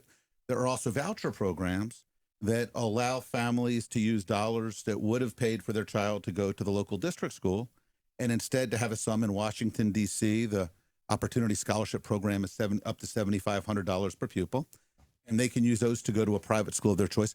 The vast majority of those schools are nonprofits. Most of them are religious institutions. Yeah, and then you get to the old Catholic. The Louisiana voucher program led to a large reduction of kids' reading and math scores. Fordham Institute study concluded kids in the Ohio voucher program did worse than kids in traditional public schools. You look at Washington, D.C., I'm sure you read this, Erica Green's piece in the Washington Post, a week ago, April 28th. The Department of Education, Betsy DeVos's own department, says, quote, students who attended a private school through the program performed worse on standardized tests than their public school counterparts who did not use vouchers. Math scores among students who used the vouchers were roughly 7% lower than students who were not selected. Students who were not attending a low-performing school when they were awarded the vouchers, their scores dropped by 14.6% in reading and 18.3% in math. These schools are not working, Rick. So last week, as you're right to point out, the Institute for Ed Sciences, the federal research arm, kind of the NIH for education, released a study of the D.C. scholarship students, the voucher students, and found that they performed worse in math than the control group. Now, it's also worth noting that IES has been released a series of studies on the D.C. voucher program over time, and I think this is the 5th or 6th report. I think 4 of the prior reports found positive results for kids in the voucher program. Graduation rates were significantly higher for voucher students in high schools than the control group. Nationally, there have been, on the order of a dozen or 15 randomized controlled trials on school vouchers in the last 15 years. The vast majority have found positive results for the kids who participate versus the control group that did not. But look, I'm not actually arguing that these things work on these terms. Just as I appreciate you saying that we can go back and forth with studies all day. My point is not that school choice is some kind of elixir, and I think it's unfortunate when Trump administration officials give speeches which suggest that. For me, the opportunity of school choice is it really does 2 things. One is it gives families and educators a chance to make sure that they can work in local schools that align with their educational vision and values. And 2, but no, if you're going to a public school, you've got a school board that is elected. You, as a parent, you can run for the school board. You can be one of the people who drives that school. That school is accountable to the community. If you're going to a private school, they're accountable to their board of directors. Actually, I would argue that schools ought to be accountable in part to the families and students that they serve. And for instance, they are. Anybody can join the PTA. Anybody can run for the school board. It's not the same as being accountable.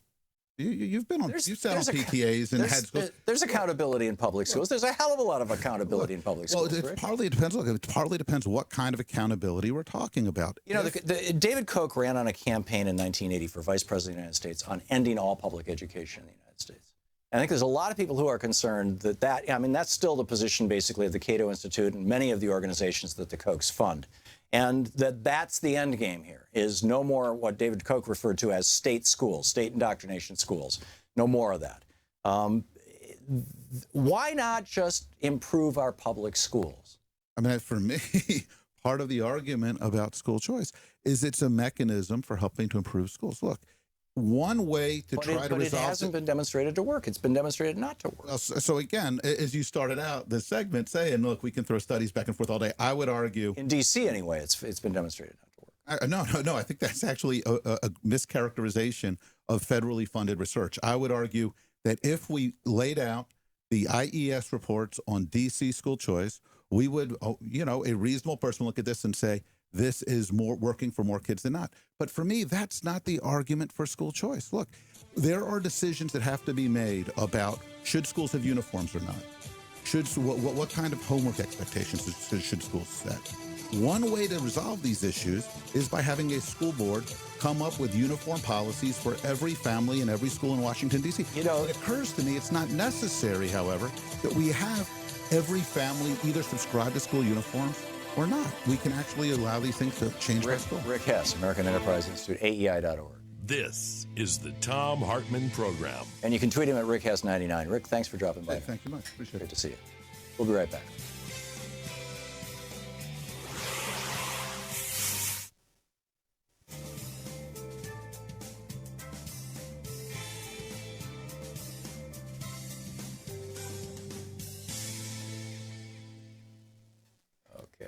Welcome back. Jim in Solway, Minnesota. Hey, Jim, thanks for watching Free Speech on the Dish Network. What's up?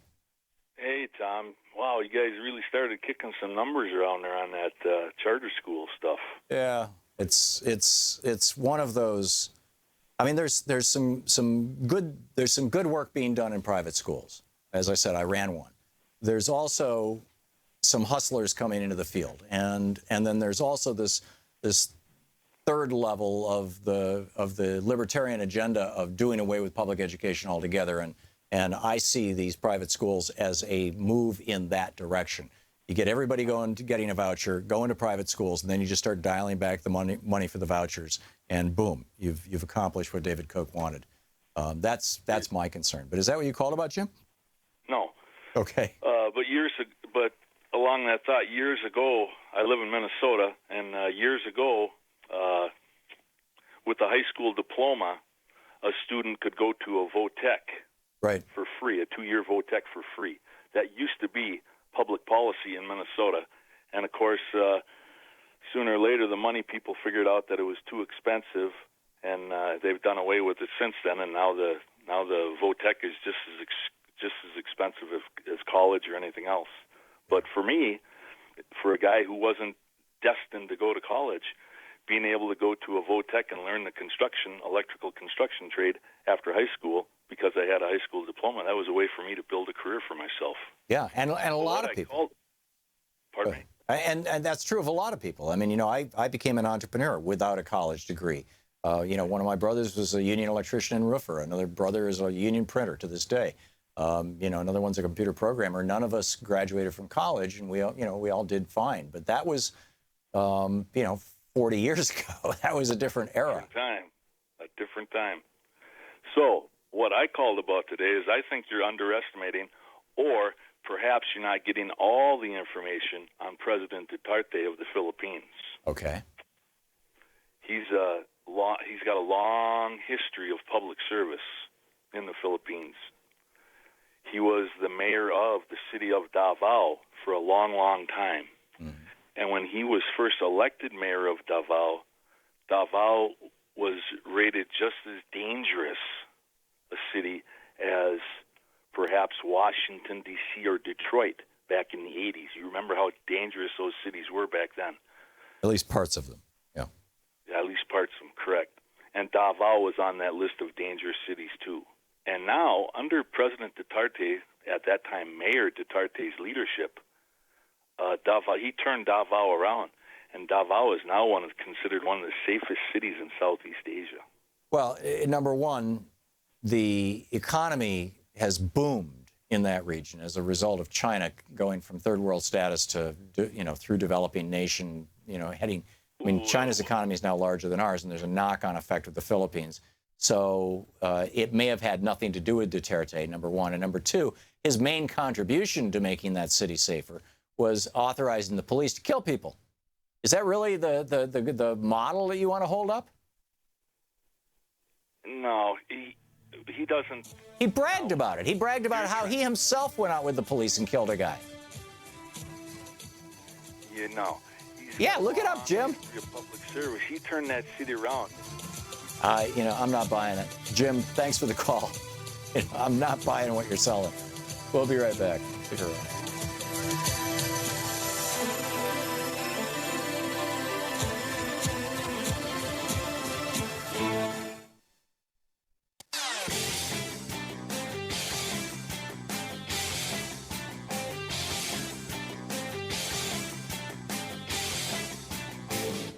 Hey, Thom Hartmann. This year's election results have generated fear, sadness, and despair. In the days and months ahead, our democracy may face a crisis of historic proportions. But there is good news. There is good news. There is good news. Thousands of people are stepping forward in solidarity, resistance, and resolve. We join them. We join them. We join them.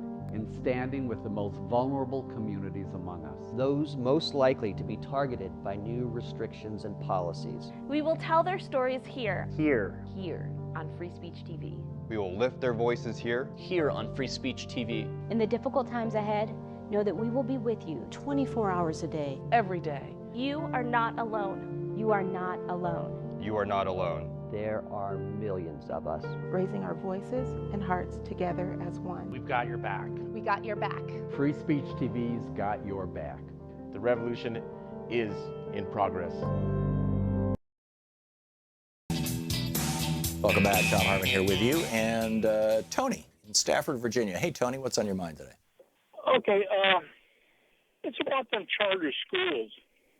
I'd say last year about this time I seen an article in Salon that in Washington State they had a referendum and got voted in charter schools.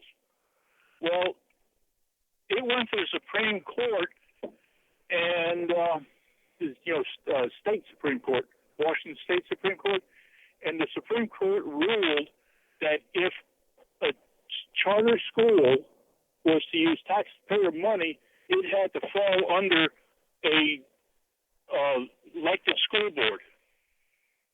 Okay. To get fund, right. To get vouchers from the community. Right. Yeah. Okay. I broadly speaking, I don't object to that. But again, and Tony, thank you for the call. Here's the sequence that I think is happening. And, and I'll pick up your calls after the break on this at more length, but I just wanted to lay this out. This is what I think is happening. The long game. And the libertarians, the Koch network, these libertarian billionaires, they're thinking in terms of the long game. The long game is to destroy public education, to rigidify our caste and class system in the United States, so that the wealthy, the upper middle class, and the very rich, the top 10% of Americans, stay that way, and so that the bottom, at least bottom 50 or 60% of Americans, stay that way. And that goal has been largely realized since the Reagan Revolution. When Reagan came into office, the odds were way over 50%, I think over 70%, that if you were born in that time, you would do better than your parents. Right now, it's down to around 30%. So the Reagan Revolution has succeeded to a large extent in rigidifying our classes. But because education is one of the main things that can blow you through your class structure and up through the social mobility thing, public education has to be destroyed. So how do you do that? Well, it's the same way you would do it with, say, for example, a national health care system or Social Security. With Social Security, you want to destroy Social Security, the first thing you do is you means test it. You say, well, rich people, don't get Social Security, and only poor people get it. And then you can come along and say, well, now it's a welfare program. Let's just cut it back. And then you start cutting funding to it, and you say it's no longer an entitlement. In other words, you take away its designation as a right, not a privilege. And I see that happening, and this is my concern, is that I see that happening with public education. And the end result will be that only the wealthy can afford to go to school and that poor people can't, basically. Or if they can, the schools that they go to have been basically ghettoized. They've become places that are like the education of last resort. And, that's a disaster for our country. You're listening to the Thom Hartmann Program. Call 202-808-9925. Now, I realize it's the absolute dream of the libertarians to get rid of public education, but I think it's a disaster for us.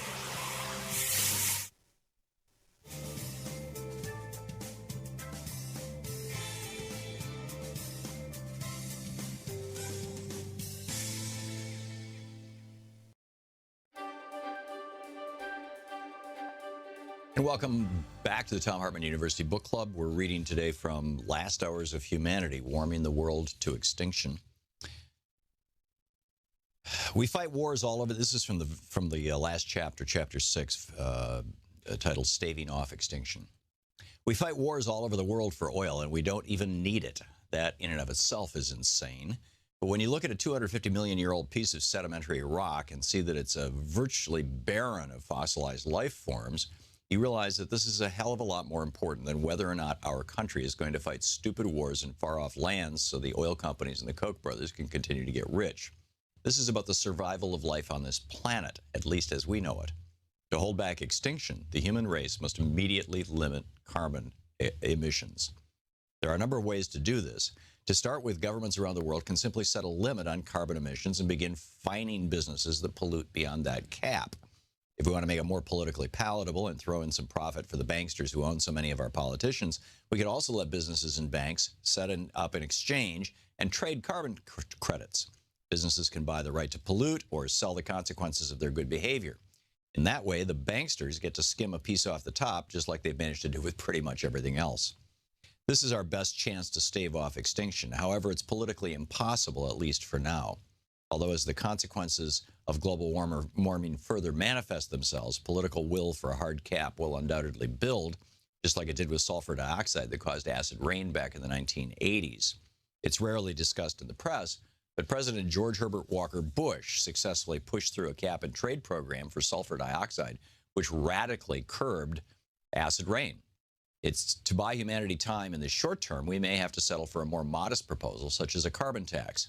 The concept is simple. Put a price on pollution.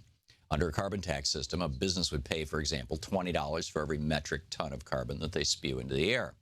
As of 2013, 33 countries and 18 smaller jurisdictions around the world have already put some sort of a price on carbon.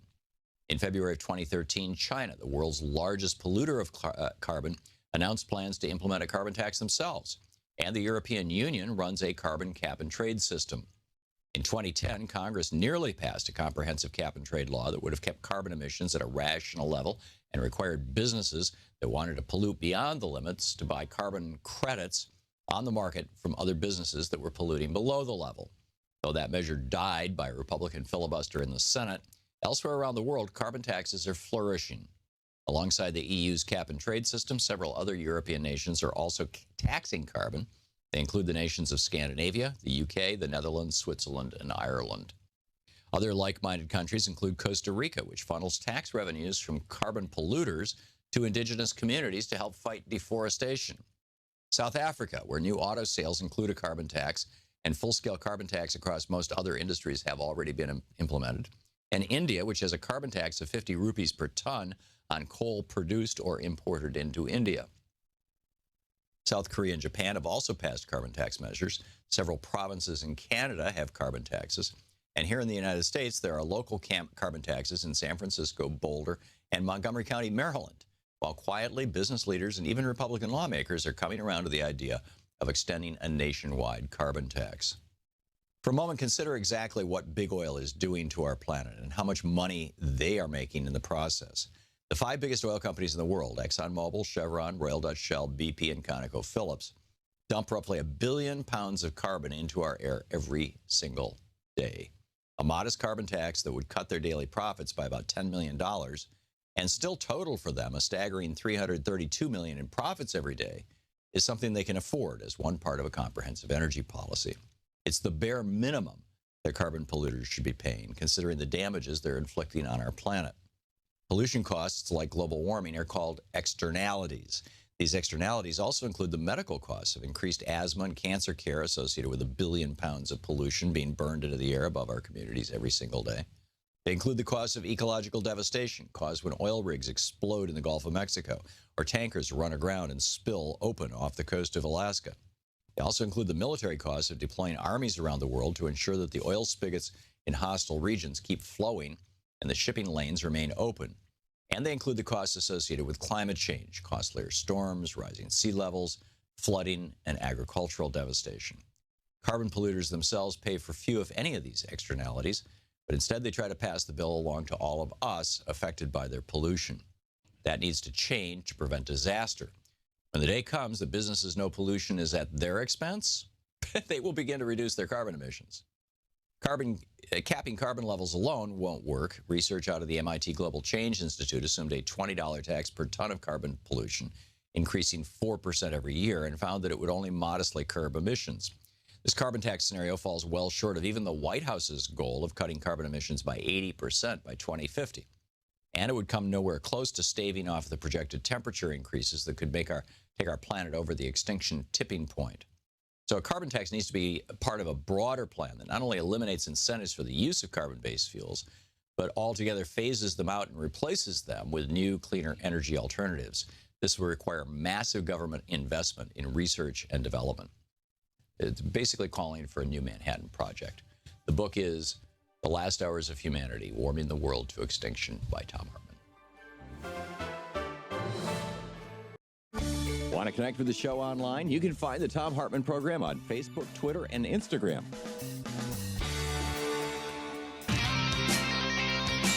Welcome back. Thom Hartmann here with you. An interesting piece. I just retweeted this. Fellow tweeted it to me. An alternate piece. 9 times charter school founders use shady real estate deals to basically enrich themselves, to shamelessly enrich themselves. And interesting. Very interesting. So, John in Seattle, Washington. Hey, John, what's on your mind today? Hey, good day, Tom. How are you? Sorry? Oh, sorry. Good day to you, man. How are you? Good. What's up? Cool. So I'm one of the few guys that got kind of lucky. I just pulled over the side of the road to talk to you. That's a good idea. Yes. Shut off my phone, etc., or shut off the car. So I've got a little 11-year-old in 5th grade at a charter school in Seattle called Rainier Prep, and we are in the Highline School District, and it's a brand new school that started 2 years ago. And we didn't have to do any voucher program or anything like that. It's totally within the Seattle or the Highline School District, and it doesn't seem to have any downside. The teaching is a little bit more intense, longer hours, more homework, and more parent involvement. But they're using an old school that was donated to them by or they're renting it from an old church, and it seems to be run really, really well. Yeah, there's some great charter schools out there. They're nonprofit, chartered by the state, functionally public schools, and they're funded as if they were public schools. One of the problems now, I don't know if this is the case right now, but back in the 90s when I was doing a lot of public speaking and writing books on education, one of the problems was that charter schools tended to pick and choose who they would let into the school. And so the students that were the most problematic, they said, no, we're not going to take you. And those kids ended up in the public schools, which started the downward spiral for the public schools. Whether that's... I can see how that might happen. In this case, they've actually come to us and said, hey, do you know any more kids that want to come to our school from your public school? Right. And it's been very, very open and very welcoming, and we want more kids. And so here's my question, John. Why can't we just do that with public schools? Why do we have to have charter schools in order to accomplish that? Agreed. And, I grew up in private schools growing up in the Catholic CYO thing. And, that was very intense. And we looked into that. It was $9,000 a year, kindergarten through 9th grade. And that's just a ripoff. My gosh. Well, that's actually probably the cost of providing the education, but education is expensive. I mean, the average cost, I think, in the United States right now is around $8,000 or $9,000 a year to provide kids at schools. I shouldn't say rip-off. I should say it just seemed exorbitant. But so anyhow, the point of your call is that your experience with a charter school has been a positive one, right? It really has. Okay. All right, great. John, thanks for the call. Ty in Pittsburgh, Pennsylvania. Hey, Ty, what's on your mind?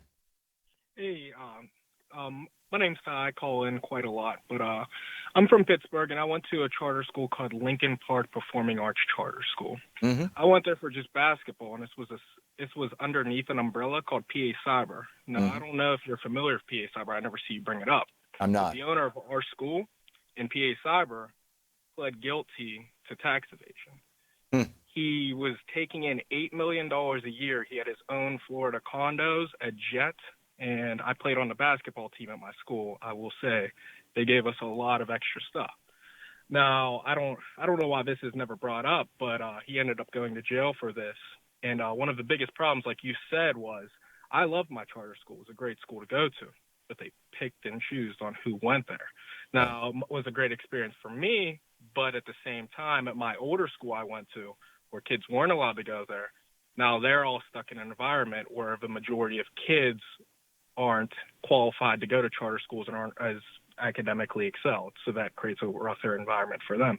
But you should look into this. Nick Trombetta from PA Cyber pled guilty to tax evasion. Yeah, it's like, you know, people getting into that business. It's like, wait a minute. Ty, thanks a lot for the call. Thanks for sharing that factoid with me. I didn't know it. Dennis in St. Petersburg, Florida. Hey, Dennis, what's up?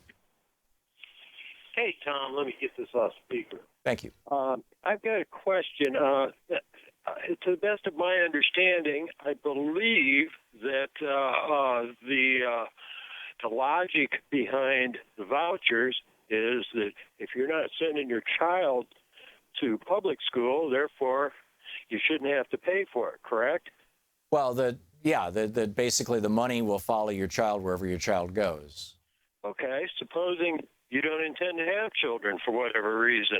Supposing you're a believer in ZPG, which you never hear anything about these days except in China, or zero population growth. Yeah, you're a gay couple that doesn't intend to adopt, or supposing you're on the same page as W.C. Fields and you hate kids or something. Now, why don't these people get a voucher? Maybe we could give them all a Walmart gift card or something. The Republicans probably go for that, wouldn't they? The issue that you bring up is the one issue that I've heard over the years. People call into this program and say, I don't have kids. I don't know why I have to pay property taxes for the local school, damn it. And the reason why is very simple, and it's why education is a right, not a privilege in the United States right now, or at least primary education. And that is that everybody benefits, even if you don't have kids. We all benefit from having a well-educated populace. We all benefit from having a highly mobile society. We all benefit from children learning, appropriately, learning everything from critical thinking to history. And I think, we can look at our current president as an example of where the system probably failed. Although, excuse me, I don't know if I hit the button in time. Although I don't, he went to a private military school, so I don't think that we can blame the situation with Donald Trump on public schools. But, point made, Dennis. Thanks a lot for the call. Gail in Boise, Idaho. Hey, Gail, what's up? I'm a retired educator, and two topics that are very seldom ever mentioned when we talk about education is, one, the majority of people in education are women, and also I see this as an effort to bust unions, which I was part of. Yeah, and I wish I'd brought that up when Rick was here, because I believe that you're absolutely right. I see two end games here. I believe the second largest union in the United States is one of the teachers' unions. It is. The first is the Postal Workers Union, if my recollection is correct. And this is a great way to bust unions, and unions are reliable sources of funding for the Democratic Party, which is one of the reasons why the Republicans love it. And, right. I continue to believe that there's an end game here, at least for the libertarian funders for the so-called school choice movement, which is just destroying public education altogether, just lock in the caste system. But that's an excellent point. That's a really an important point, Gail. Thank you for calling and making it. Thank you very much. Anna in Albuquerque, New Mexico. Anna. Hey, Anna, what's up? Hi, Tom. My son had dyslexia, and the school system they may have tried, but they totally failed on being able to help him. And it wasn't until I was finally able to put him literally had to put him in a boarding school. And by that point, he was in a sophomore in high school at a third grade reading level. And that boarding school brought him up to the point that he was able to get a really good score on his ACT, and he's been able to go through a university. He has to take a small number of classes, but he's been able to advance himself. That's great. What was the student-to-teacher ratio there? How many kids in a class? You mean in the boarding school? Right. Oh gosh, it was very low. Yeah. And See, these that's were all the thing. I mean, with learning problems. yeah, you know, in the 1950s and 1960s, the student-teacher ratio in much of the United States was around 20 to 1. We've seen it creep up to as much as 40 to 1 in many schools, which is really way more than, I mean, you know, than any teacher should have to deal with, 40 kids. When I was running Hunter School, our teacher-student ratio was 4 to 1. We had 4 kids for every teacher. And because we were dealing with kids who literally had flunked out of multiple schools, who had not just flunked out academically, but behaviorally as well, and were unable to function in any of those schools. So, there needs to be these kind of provisions, and I would love to see these things happening within the context of public education, rather than having to create, private education to do this. Frankly, I think public education does a great job. So the shocking thing, if your previous caller was concerned about the $9,000 a year for parochial schools, we literally paid a Harvard education for the 3 years for his high school. Oh yeah, at Hunter School, when with a 4 to 1 student ratio and residential also. So, but it was substantial. It was tens of thousands of dollars a year, and that's what it costs to run a school. And again, that's why we should be distributing those costs across the public, the broad public as a whole. Anna, thank you very much for the call. We'll be right back. You're listening to Thom Hartmann. Visit thomhartmann.com for audio and video archives. Back with more of your calls, and we'll be checking in with Talk Media News.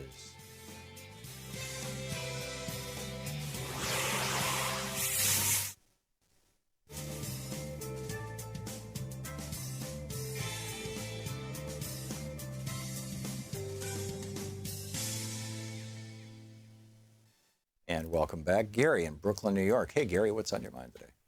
Oh, my question is concerning the distinction between charter schools and private schools, and they seem to be confused. A charter school and a private school functions totally different from each other. They do. Yes, part of the confusion, Gary, is that every state writes their own rules for what is a charter school and how do they work. And there's not a set of federal standards for them. And so as a consequence of that, in some states, you can open a charter school, you can open a for-profit charter school and qualify for public money. But basically the charter part of it, my understanding of this is that not having run a charter school myself, just having run a private school, is that the charter school part of it says that you are, because you're chartered by the state, you're eligible for tuition through the state. In other words, the state will fund you. Whereas a private school has, the parents have to bring tuition along with them. Or, again, when I ran Hunter School, in many cases, the referring school districts had to pay our tuition, which they really, really, really didn't want to do because it was a whole lot more than they were paying, but they had a kid that they just couldn't handle.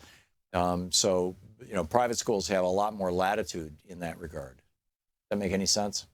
Yes, it makes sense, except that sometimes when people think of charter schools, somehow in their minds they think it's a private school, and it's not because it's tax-based. Right. So in most states, charter schools are considered public schools, and private schools are considered private schools. And the voucher program that Betsy DeVos is pushing will work for charter schools. It'll work for private schools. And this is where I think Rick did us a little disservice at the beginning by always talking about charter schools and not talking about the private schools that are also eligible for voucher funding, in the mind of Betsy DeVos. I mean, this is somebody who has, zero background in public education. Gary, thanks for the call. Bo in Yampa, Colorado? Yampa, Colorado. Yampa. Yes. Hey, what's up, Bo? Just in regards to education, oftentimes Finland is cited as being a great educational power. Yeah, best in the world. Finland and Singapore. While I was looking up there, apparently there are no private schools. That's correct. Finland. And same in Singapore. Right, and so I guess the reason I bring that up is arguing for education instead of starting out with a moderate viewpoint of why not start out, have an opening statement as well. Instead of, we ought to move to a no private school situation because that seems to work better, and then maybe to counter the extreme that wants to go all private. Well, I'm not suggesting that there should not be any private schools. I mean, that's simply not going to happen. We've had private preparatory schools, Andover and schools like that. I mean, they go back to the founding of the Republic. The wealthy class, the Donald Trump class, the billionaire class has always had private schools for their kids. The question, and then there's religious schools as well. I mean, the Catholic Church has been running religious schools in the United States probably since the founding of the Republic also. But the question, I think, the larger question is, to what extent should the state be subsidizing this? And what we're seeing with the whole so-called school choice voucher movement is basically subsidizing wealthy parents. You're upper middle class and you can afford to send your kid to a $20,000 a year private school. If you can get a $7,000 a year voucher, for that you couldn't get before, you just got a $7,000 discount on your school's tuition. That's a large part of what's going on too. It's a subsidy of the very wealthy.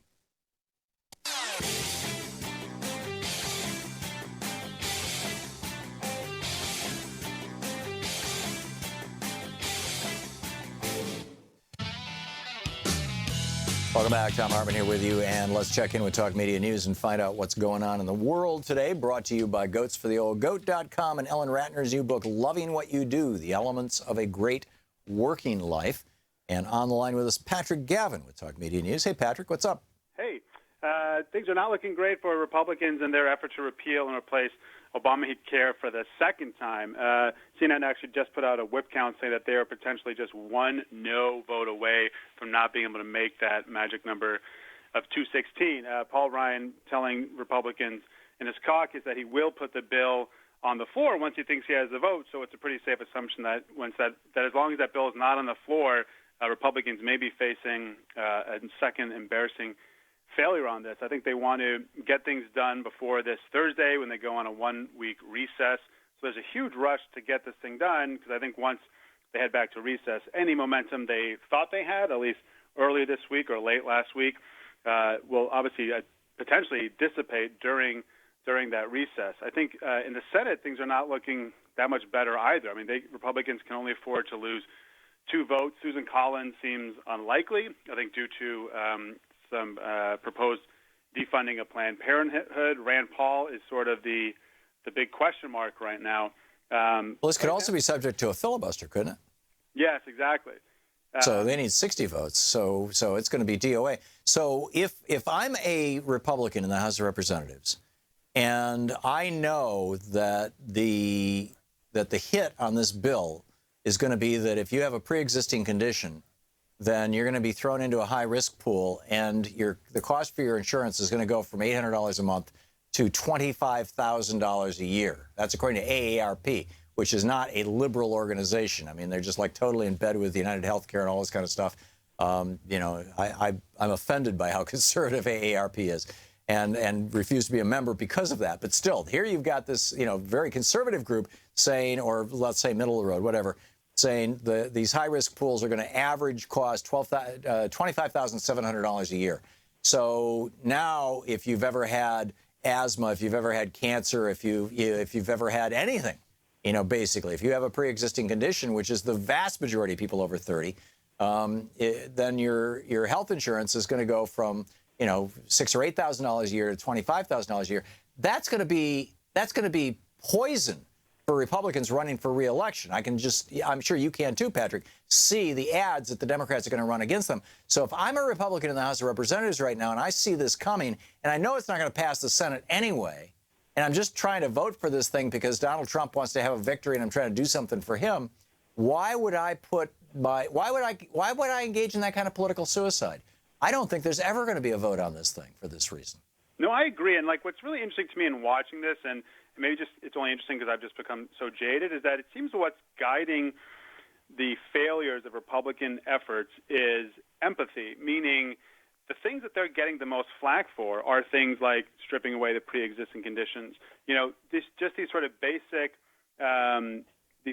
protections and elements of health insurance that I think a lot of Republicans thought they could get away with, and be it the town hall meetings, or even today with I don't know if you saw Jimmy Kimmel's late night monologue that's sort of taken over the internet, where he talks about, in very personal terms, Trump's health care bill.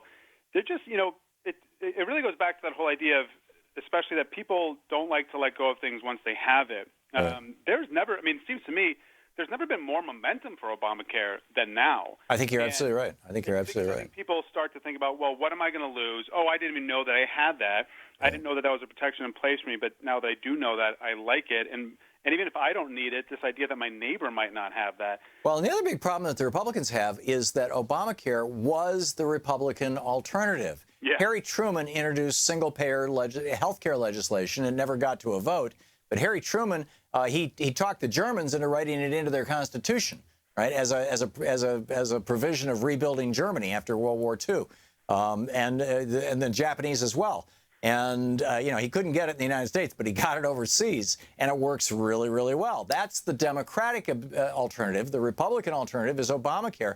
And really, if you're going to try to have a system that has a for-profit component, the health insurance industry in it, which the Republicans are committed to, there's no other way to do it than Obamacare, which is actually the Heritage Foundation's plan. Exactly. And there's no polling that suggests that anything that's being debated by the Republicans has anything north of like 25% on a good day support amongst Americans. So I agree. It seems as if the momentum is certainly not there. And, it's just going to be. Well, I'm hoping that they, as a Democrat, I'm hoping that they have the vote because that's going to cause a lot of Republicans to lose their seats in 2018. And I'll bet you anything that that's the math that Paul Ryan's really worried about. But anyhow, let's move along, Patrick. What else is going on in the world? Well, to segue into another thing, I think that if Paul Ryan or Trump thinks that health care reform has been difficult, they haven't even, I think, entered the swamp that's going to be tax reform, which, of course, is going to be one of the bigger items coming up. Every special interest on earth comes out of the woodwork when you start talking taxes. Yeah, exactly. And I think on top of that as well, that it's sort of suffering the initial PR hit that healthcare reform has for Republicans when they see sort of how these corporate tax rates are being slashed.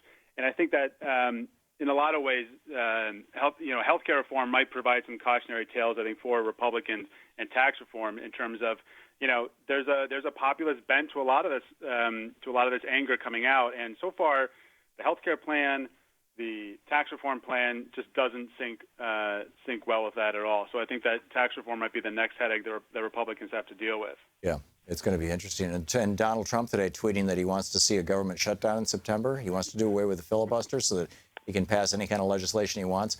I think that would be political suicide for the Republicans, too, because let's say they blew away the filibuster and they passed, for example, this health care bill. Because if without the filibuster in the Senate, then the Republicans in the House might, get their courage up to the point where they could vote for it, because then they know it's not just a wasted vote that they'll be attacked for. It gets passed, the president signs it. All of a sudden, Americans are going, wait a minute, my health insurance bill just went to $25,000 a year? I'm angry. And that could be the kind of thing that just ends the Republican Party's electoral successes for a generation. Well, I think, too, this idea that, even if Trump thinks that a government shutdown might be a useful political tool, the American people hate shutdowns. They're incredibly annoying and inconvenient and even worse for some people who get severely affected by them. And you throw on top of that the fact that, just as a political strategy, the idea that Republicans wouldn't be blamed for this. They control both houses of Congress. They control the White House.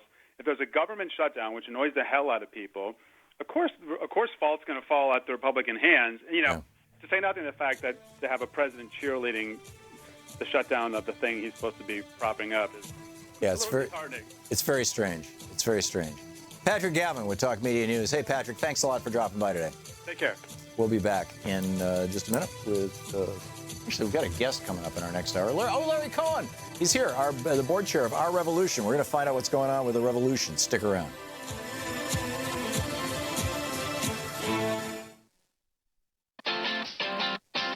You're listening to Thom Hartmann.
Wines have some of the highest pesticide levels in our food chain. This hour brought to you by EcoWine.com. Pesticide-free wines, organic wines, imported from France by the Organic Wine Company, EcoWine.com. The Thom Hartmann Program is brought to you in part by Super Beets. Super Beets are sourced from non-GMO beets, and they're packed with dietary nitrates, helping to produce nitric oxide for more energy, stamina, and support for healthy blood pressure levels naturally. For more information, call 800-223-8242 or visit freespeechbeets.com.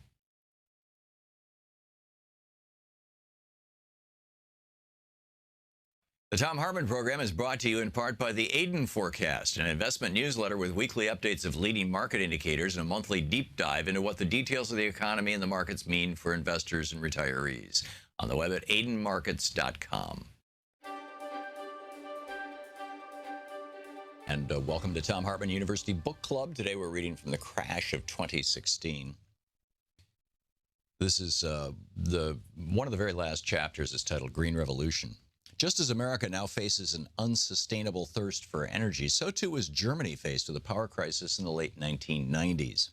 Growing demands for electricity collided with the reality that the country has no oil reserves and a strong bias among its people against building nuclear power plants in the wake of the nearby Chernobyl meltdown.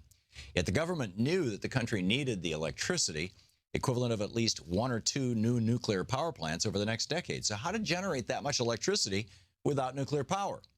In 1999, progressives in Germany passed the 100,000 Roofs program, which mandated the banks had to provide low-interest 10-year loans to homeowners sufficient for them to put solar panels on their roofs. They then passed the Renewable Energy Law and integrated the 100,000 Roofs program into it in 2004.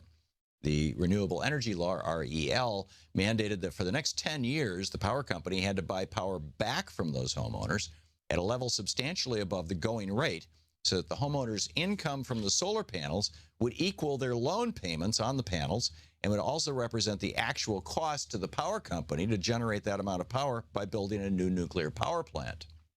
At the end of the 10 years, the power company gets to buy solar power at its regular rate, and it now has a new source of power without having to pay and maintain and eventually dismantle a nuclear reactor.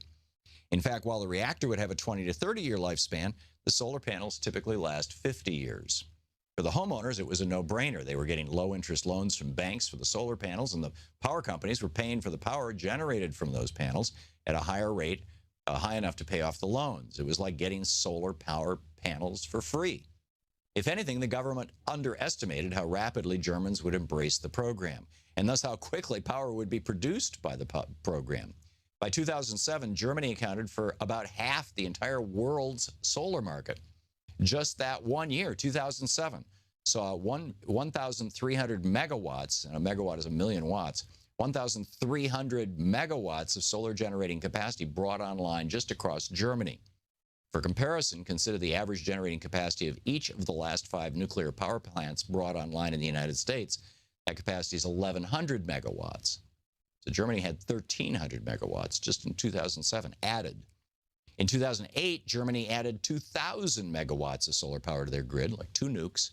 And in 2009, homeowners and businesses put onto their roofs enough solar panels to glean an additional 2,500 megawatts. Although the goal for the first decade of this century was to generate around 3,000 megawatts, eliminating the need to build 2 new nuclear power plants, the simple no-risk program had instead added over 8,000 megawatts of power, roughly 8 nuclear power plants. And because the generation sources were scattered across the country, there was no need to run new high-tension power lines from central generating stations, making it more efficient and less expensive. Meanwhile, as dozens of German companies got into the business of manufacturing and installing solar power systems, the cost dropped by more than half between 1997 and 2007 and continues to plummet. The Germans expect that by 2050, more than a quarter of all their electricity will come from solar. It's now just over 1%. Now, I wrote this book 2.5 years ago. Germany this summer produced 100% of their electricity this way. That's how rapidly this has changed just in the last 3 years. It's really remarkable. Adding to the roughly 12.5% of all German energy currently produced by renewable sources, mostly hydro, but also wind, biomass, and geothermal. The solar panel program has been so successful that the German government is now thinking that it's time to back off and leave this to the marketplace, which they've largely done. And it's not just leaving it to the marketplace. They had to reinvent their grid. There's to be a smart grid to handle all the added electricity that all these solar panels were producing. They have too much electricity now in Germany. Germany is now considering incentives to its world-famous domestic auto industry to manufacture flex-fuel plug-in hybrid automobiles that can get over 500 miles per gallon of strategic gasoline, boosted by domestically produced rooftop solar with existing technology. Meanwhile, Denmark has invested billions in having more than half of its entire auto fleet using only electricity by 2030. And China is no slouch when it comes to renewable energy. Although the Chinese continue to bring another dirty coal-fired power plant online about once a week, they surpassed every other nation in the world in 2010 in direct investment in the production of solar and wind power. As the Los Angeles Times reported in March of 2010, U.S. clean energy investments hit $18 billion last year. A report from the Pew Charitable Trust said a little more than half the Chinese total of $34 billion. 5 years ago, Chinese investments in clean energy totaled just $2.5 billion. The United States also slipped behind 10 other countries, including Canada and Mexico, in clean energy investments as a share of the national economy. The Pew report pointed to another factor constraining U.S. competitiveness, a lack of national mandates for renewable energy production or a surcharge on greenhouse gas emissions that would make fossil fuels more expensive. The ultimate power to the people is for homes to have their own solar roofs, no longer needing power lines from distant power plants owned by big transnational corporations. And a few countries are pushing this solar tipping point, like China and Germany. Book, The Crash of 2016.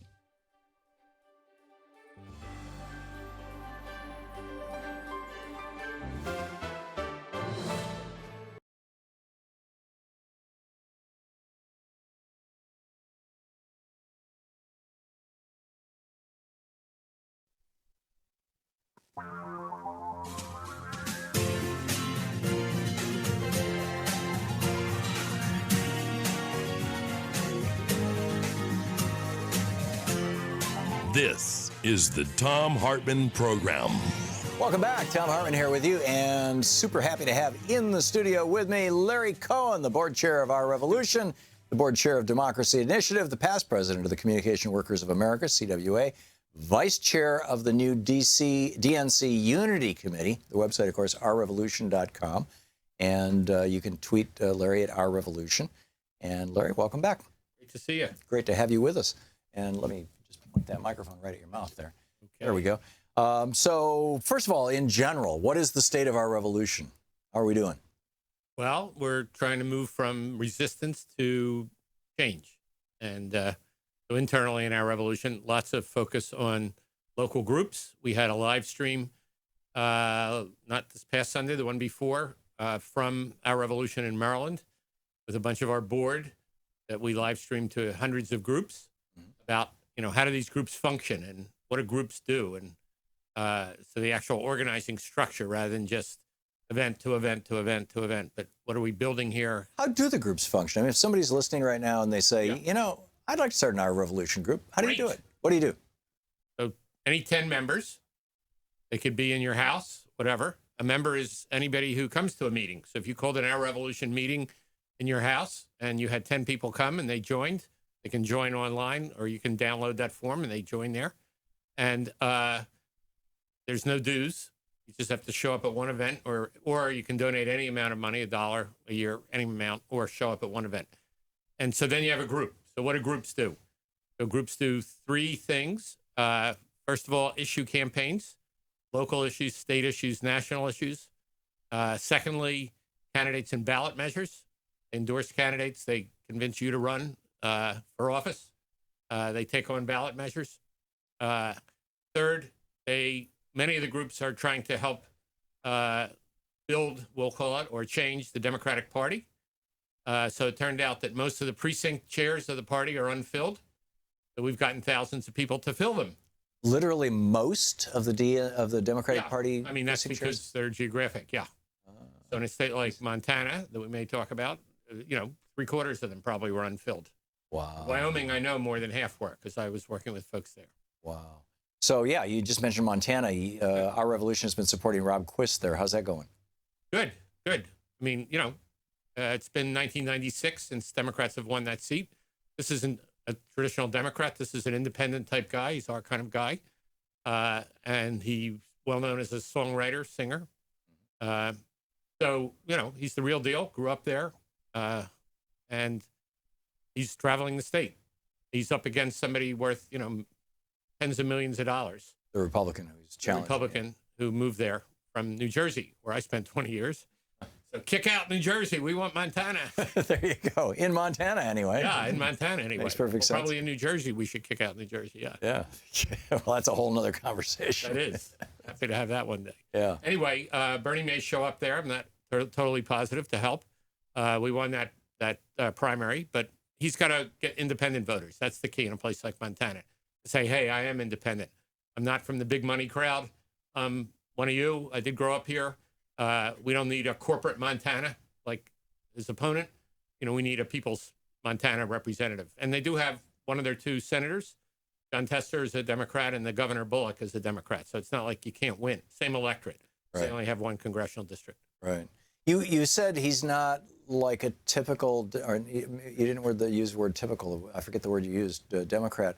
Never ran for office before. One of my concerns is that we end up splitting the Democratic Party. We end up in internecine warfare like we're seeing in the Republican Party right now.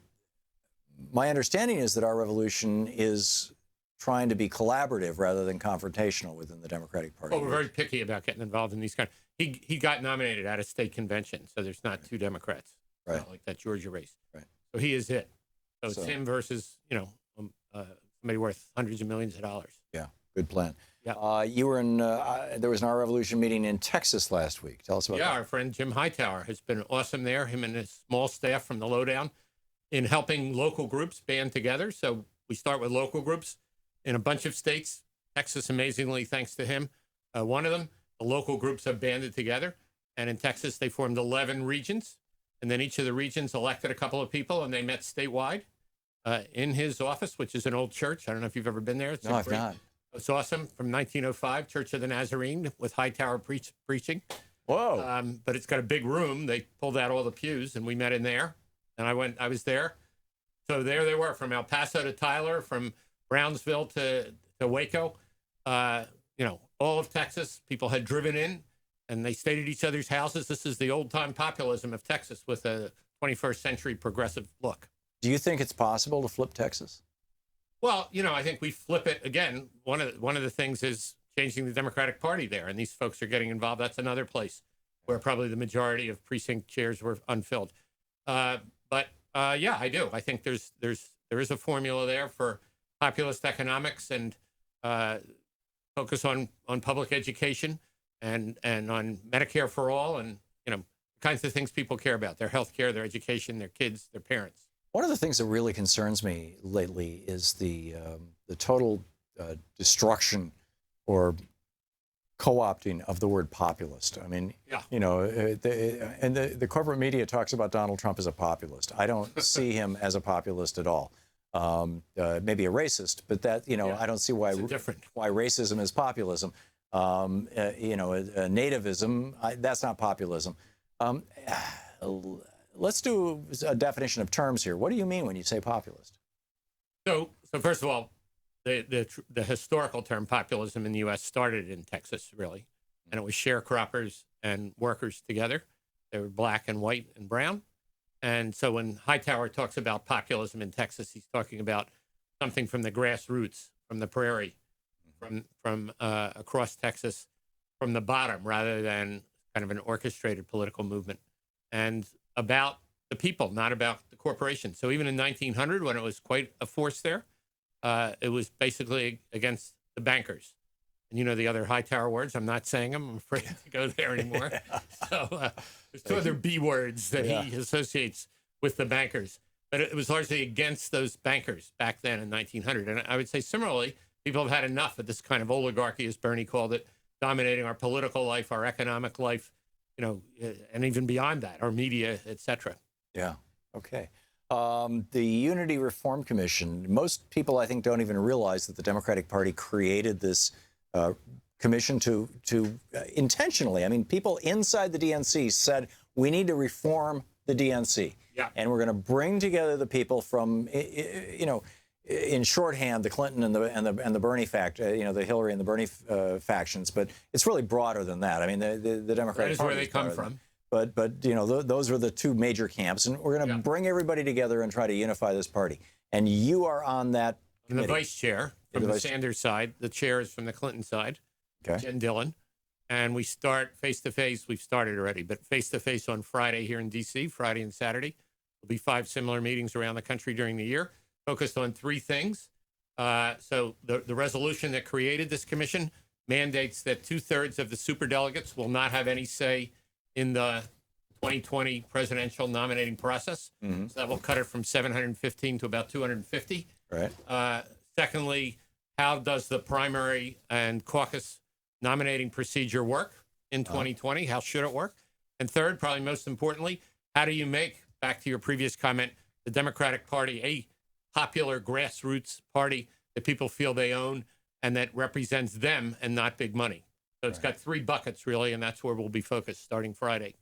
Are any of those things with which your counterpart disagrees? I mean, or is there a broad sense of consensus in the Democratic Party? And the question is, how do we do it?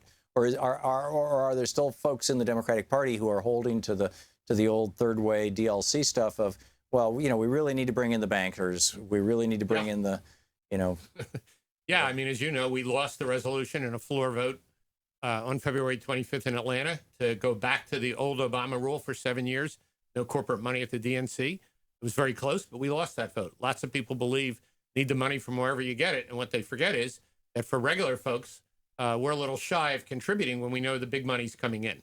Right. So, yeah. So, yes, the answer to your question, I could have given you a simple answer. Yes, many people still believe that continuity versus change works.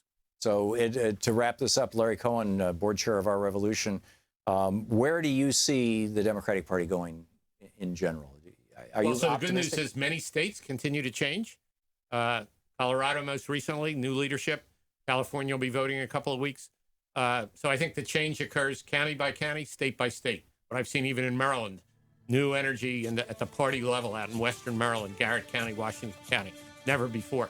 So I think that's the optimism. Hopefully, we can also see change at the national level in the party, but I think it'll come from the grassroots. That's where it should come from. It always has. I mean, all real change has always been driven from the bottom up, never from the top down. Larry Cohen. Okay, pleasure. Great to have you, Larry. All right. Thank you so much. Yep. We'll be right back. Stick around for more. This is the Thom Hartmann Program. At Our Revolution is the Twitter account, and the website is ourrevolution.com.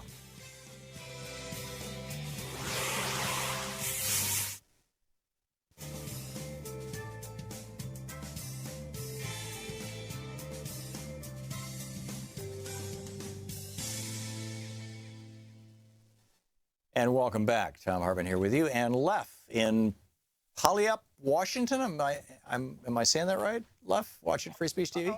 Oh, it's Puyallup. Puyallup, thank you. So what's up? Hi. Yeah, I'm a 64-year-old. Worked hard all my life. When I was 17, I broke my neck in a car accident. When I was 21, I broke my back working power line construction in Utah. When I was living in outside of Vegas, and it was Utah State Industrial, and I broke my back. And I didn't have anybody to take care of me, so I came back to Washington, and consequently, the state of Utah did everything in their power to screw me out of everything, and I got nothing. So insurance is corrupt at the state level also. And big money sewer construction and the state of Utah basically conspired to people died on that job. I mean, it was a power line from Lake Powell to Lake Mead. And it was in 1974. Right. Okay, so I had my broken back and broken neck and all that stuff. So I worked my whole life, right? And I had I've done everything I could. You know, I'm so overwhelmed by all the horrible things that are happening with our government, and I don't know which way to turn. And I get stuff from issue voters, Daily Cause. I watch TYT, David Pakman, Majority Report, you, and every, you know, I'm just overwhelmed, you know. And here's the other thing. So I joined the Wolf Pack, and I started donating $10 a month. Mm-hmm. But here's my thing. I had to go on disability 5 years ago, because I couldn't work anymore.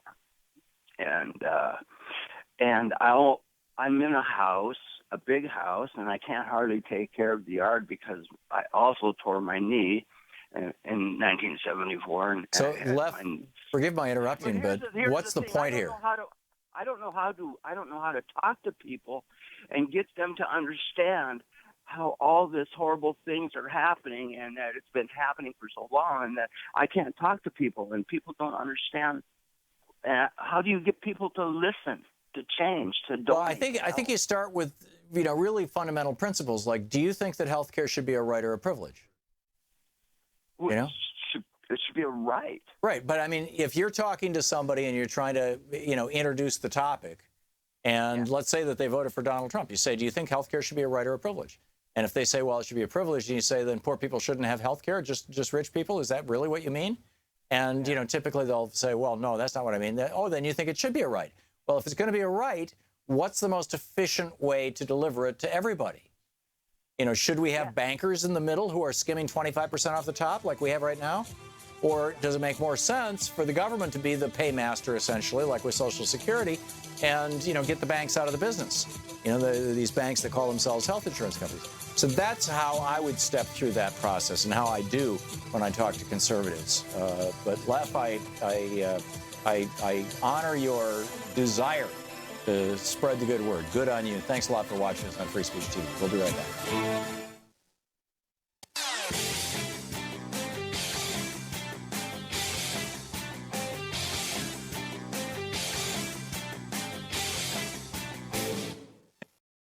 This year's election results have generated fear, sadness, and despair. In the days and months ahead, our democracy may face a crisis of historic proportions. But there is good news. There is good news. There is good news. Thousands of people are stepping forward in solidarity, resistance, and resolve. We join them. We join them.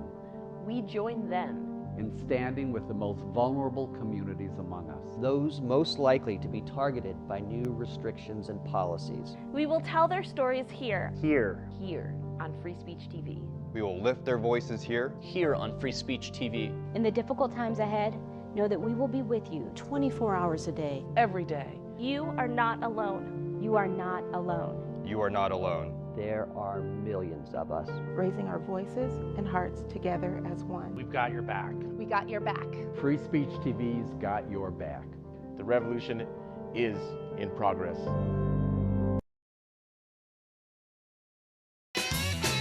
Welcome back. Thom Hartmann here with you. And let's see here. There were a couple things that I wanted to share with you today. Oh, the Glass-Steagall. This is absolutely fascinating.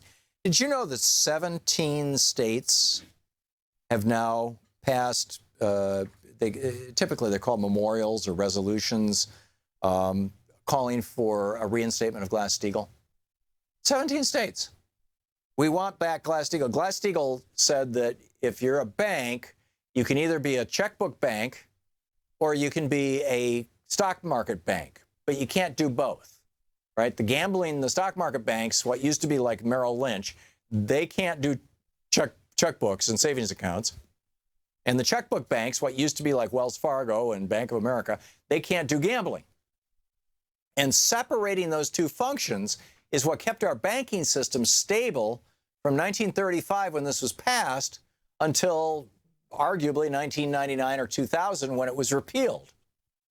And now, here we are 16 years later, and we've seen a major crash, you know, the worst since the Great Depression.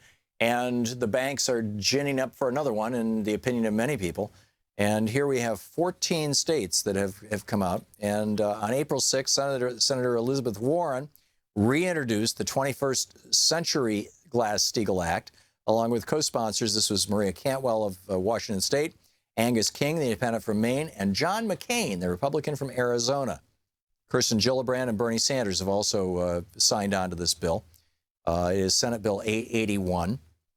And there's a lot of a lot of juice behind this, a lot of energy going in this way. And then another interesting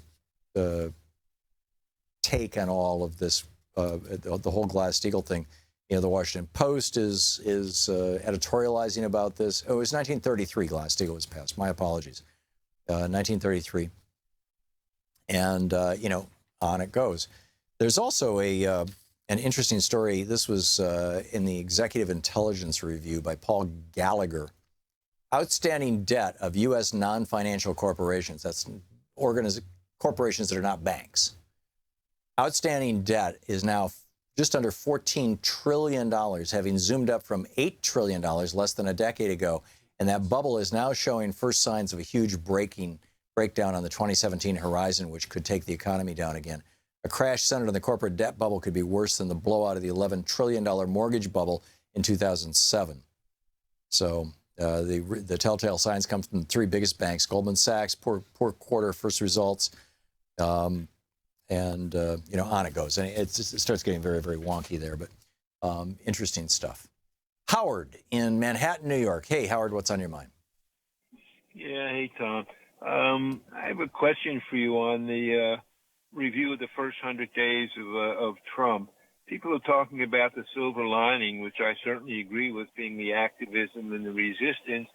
I'm thinking maybe there's a gold lining in the sense that the judiciary and the media have shown that they can stand up to Trump rather successfully.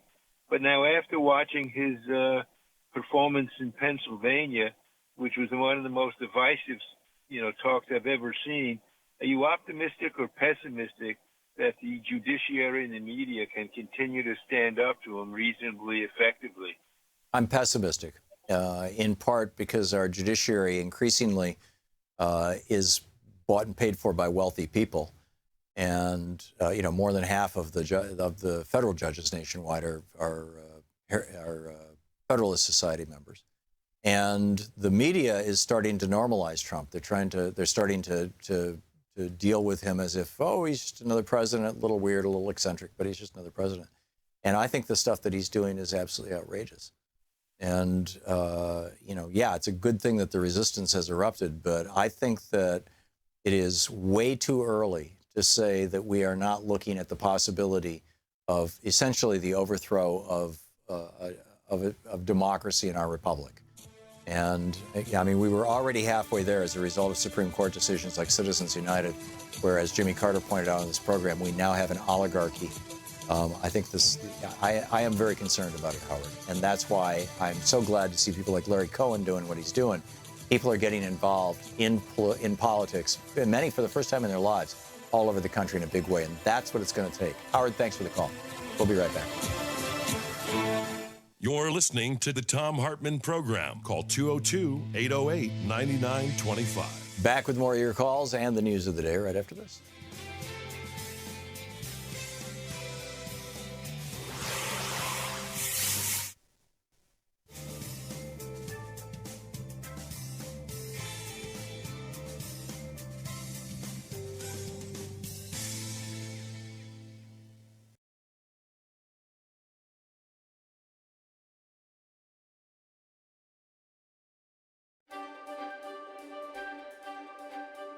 And welcome to Thom Hartmann University Book Club. Today we're reading from The Crash of 2016. This is one of the very last chapters is titled Green Revolution. Just as America now faces an unsustainable thirst for energy, so too was Germany faced with a power crisis in the late 1990s. Growing demands for electricity collided with the reality that the country has no oil reserves and a strong bias among its people against building nuclear power plants in the wake of the nearby Chernobyl meltdown. Yet the government knew that the country needed the electricity, equivalent of at least 1 or 2 new nuclear power plants over the next decade. So how to generate that much electricity without nuclear power?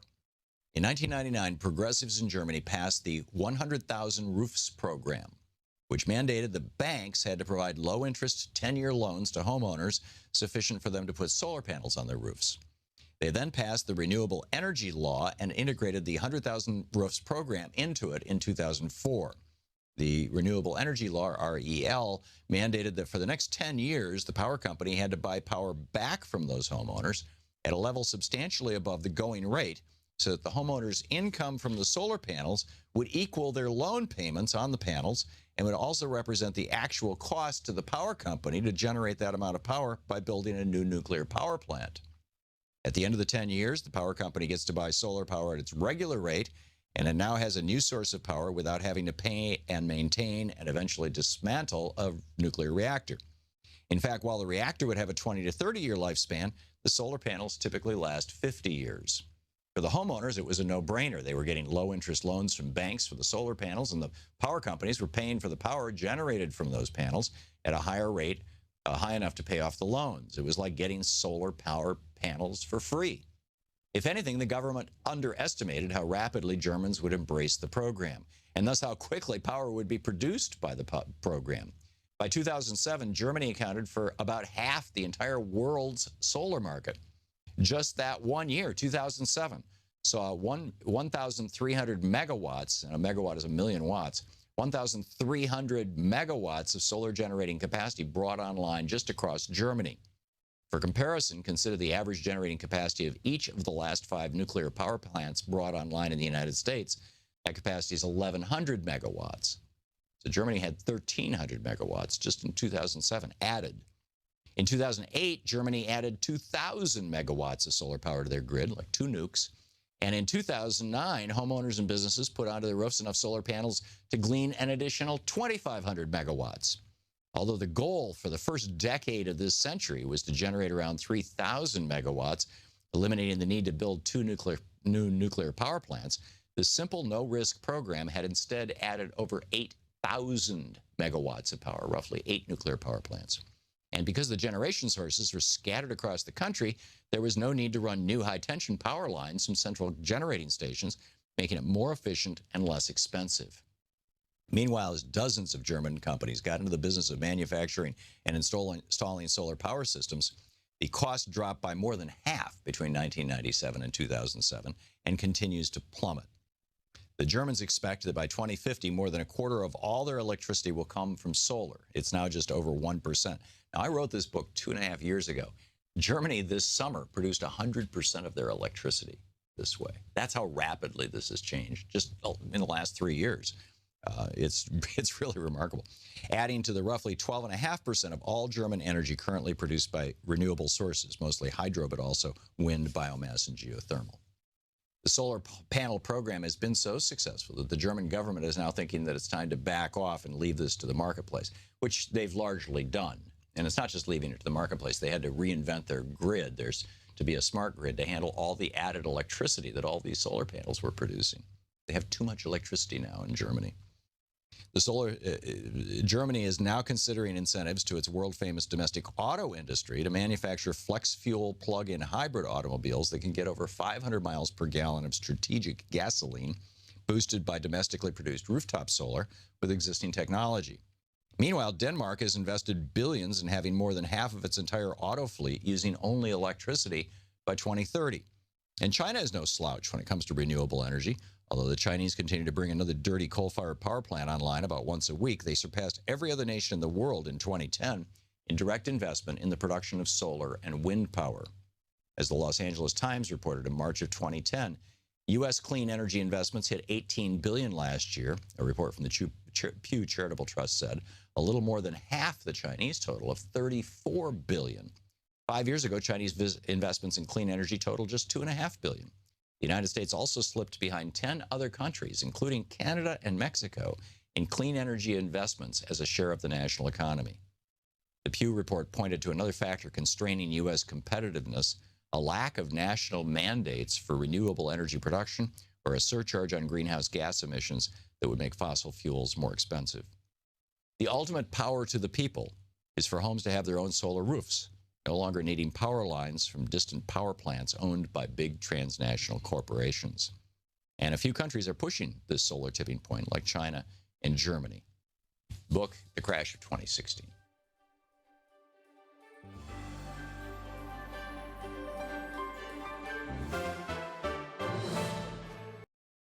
Hey, want to hear that clip again? Subscribe to the Thom Hartmann Program on YouTube to see all your favorite show highlights. You can comment and join the conversation. Welcome back. Thom Hartmann here with you. So, did you see the news? Today at 12:30, I mean, a dozen members of Congress got together, senators and members of the House, and proposed a budget for the United States of America, a balanced budget, a budget that actually worked, a budget that is possible, that could, this was the Congressional Progressive Caucus unveiled their budget. They held a big press conference down at the federal, what's it called? The House Triangle at the U.S. Capitol. And it was at 12:30 this afternoon, about 2 hours ago. And it's called the Progressive Caucus's People's Budget, a roadmap for the resistance, and puts political and economic power back in the hands of the people. The people there were Raul Grijalva, Keith Ellison, Mark Pocan, Barbara Lee, John Conyers, Jan Schakowsky, Alan Lowenthal, Adriano Espilliot, he's a Democrat from Texas, Sheila Jackson Lee, Judy Chu, and Ted Lieu, and as well as people like Randy Weingarten from the American Federation of Teachers, et cetera. And, had this been John McCain and Rand Paul, it would have been wall-to-wall on CNN, MSNBC, and everything else. But because it was progressives, I'm guessing you didn't even know it happened. I'm guessing that also, Mark Pocan will be on our program tomorrow talking about this. He streamed it live on his Facebook page, actually, today. But isn't it amazing that, this has broad support in the Democratic Party, and it's a serious budget. It's a real budget. It's not like that, one page that the Trump guys, rolled out that had bullet points on it. This actually, could be turned into legislation and made the budget of the United States very, very easily. And the Progressive Caucus does this every year, and it gets ignored by the media every year. What's with that? It just seems so wrong. David in Springfield, Missouri. Hey, David, what's on your mind today? Hey, hi, Tom. Listen, this is the first time I'm actually calling into a program. I've listened to your show since I was back in England, 2012, 2013, down to present time. So your insight has been amazing. The fact that you're actually not getting enough recognition is amazing to me. But I was really pleased with the Bernie campaign and the fact that people actually recognized you for your insight. Now, my questions are actually three questions. One, the rise of Donald Trump, I think, is a big boon for America. It could also be the reverse. And I think the plan will be in the next few years for a re-election of Donald Trump to split the vote on the left. You probably have a primary from a Republican. You probably have a few other left-leaning politicians come out, and that will be supported, I presume, from the right, because the only way you can get Donald Trump will be to have a block vote. His own supporters are going to be behind him. The 40% he has are going to be solidly behind him. So my question: how do we actually coalesce the left to be a voting bloc without splitting them into different factions? Two, I'm on Twitter, and I see you've either probably left Twitter or you've restricted your account. My question is why? I think more people should hear from you. And then three, why do you think Paul Ryan keeps getting good press? He's a terrible speaker. He's a lot worse than Boehner. He lies a lot. And why do you think he keeps getting good press? Right. Thank you. You're welcome, David. I tweet every day. I'm on Twitter. Number one. Number two. The whole Paul Ryan thing. Well, and yeah, I think that Trump is certainly going to try and split the left. And that's what happened to some extent with this last election with his phony populism. The question is going to be how many people continue to buy it outside of the cult of Fox News and right-wing hate radio viewers and listeners, because that is basically the only thing, in my opinion, that is sustaining Donald Trump. And then what was the last question? The last question was, Paul Ryan. And Paul Ryan, that's right. Paul Ryan, he's the Speaker of the House of Representatives. He's number 3 and or arguably number 2 in the order of succession. It goes, if the president is disabled or dies, it goes to the vice president. If the same thing happens to him, it goes to the Speaker of the House. So, whatever he says is news. But you're absolutely right. Paul Ryan is a liar and a charlatan. And one of the people who's done the best jobs of calling him out for this over the years is Paul Krugman, although Robert Reich has done a wonderful job as well. And, in fact, I'd love to see Robert Reich run for the Senate from California. But you have the reason that the media gives Paul Ryan all the time and space that they do is the exact same reason why they will not report on the Progressive Caucus's budget, which actually is a balanced budget, right? They won't report on that because the tilt of the media in the United States is hard to the right. I mean, these are giant corporations that are looking out for the interests of giant corporations and the billionaires that they produce or who own them. And Paul Ryan has been a reliable shill for the billionaire class his entire political career. And he's still doing it very, very well. And that's why they're still paying attention to him. David, I got to move along, but thanks for the call. Jeff in San Francisco. Hey, Jeff, what's up? Yeah, I just want to call. I got Ellen Brown's new book, and it's fascinating. I could hardly put it down last night. What's the title?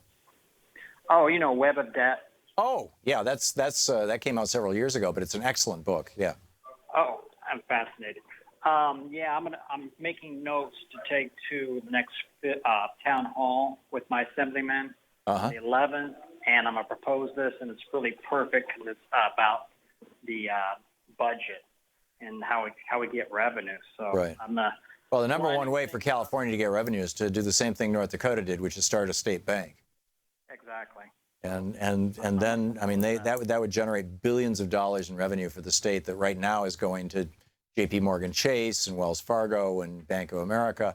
And, I don't understand why any state wants to be subsidizing for-profit banking corporations. It makes no sense to me.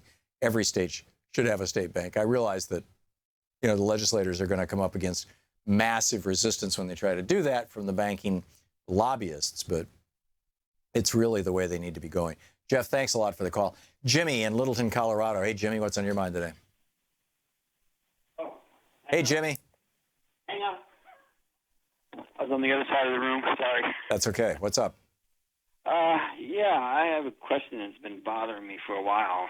Ever since a long time ago, you and Bernie talked about health insurance, why big business has anything to do with it. Right. And it came from World War II. And what I'm wondering is, why isn't big business backing it to get rid of it and pass it off to single payer? Many of them are. Many of them are. There are a number of corporate CEOs who over the years have come out in favor of single payer. Single payer would be a tremendous help to corporate America. The problem is that the Republicans are totally opposed to it, and these corporate CEOs don't want to cross the Republican Party. And the Republicans are opposed to it because the banksters who run these things that they call health insurance companies liberally pass out money to Republicans and to Democrats as well, but particularly to Republicans. And so single payer has been embraced by the Democratic Party, but the Republican Party won't go near it, which is so weird because we're spending an extra $600 billion a year for so-called health care, but it's really the paperwork, the fraud, and the profit that's going into the pockets of these for-profit companies. You would think that if somebody was a genuine conservative, as in, the old Barry Goldwater, let's have government run efficiently, that they would look around and say, what's the most efficient way to deliver health care to people? Oh, it's single payer. It's why every other developed country in the world does it. Let's do that. But no, they haven't. So that's what's going on. Jimmy, thanks for the call. Peter in Harmony, Rhode Island. Hey, Peter, what's up? Oh, hey, Tom. Hey, Peter. So 1 second, please. I'm sorry, 1 second. You got to start getting ready for this. Yeah. Okay, so my idea was that actually removing Trump and having Pence is actually going to be better for a very important reason. You want to break up his immovable base of 30, 34%, whatever it is. Right. And I think the best way to do that is if you have any other old school Republican that Trump supporters just don't like. So they did have the Tea Party, but they still voted Republican. Maybe if Trump is removed this time, they'll actually have another party, and then they will fracture the Republican Party even more. Yeah, it's a possibility. My prediction would be that because I think that the main thing that is holding Trump together is Fox and right-wing hate radio, that if Pence became president, that they would just all start sucking up to Pence. And he would become the new savior of the Republican Party, and they'd figure out how to reinvent him as the next Ronald Reagan, et cetera. But who knows? We'll see where this goes. Peter, thanks for the call, and thanks for watching us on YouTube. We'll be right back. You're listening to Thom Hartmann. Visit thomhartmann.com for audio and video archives. Back with more of your calls right after this break.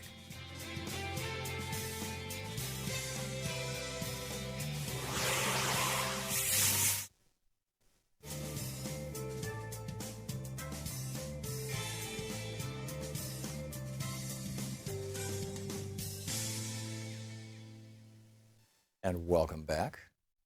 Mildred in Madison, Illinois. Am I saying it right? Madison?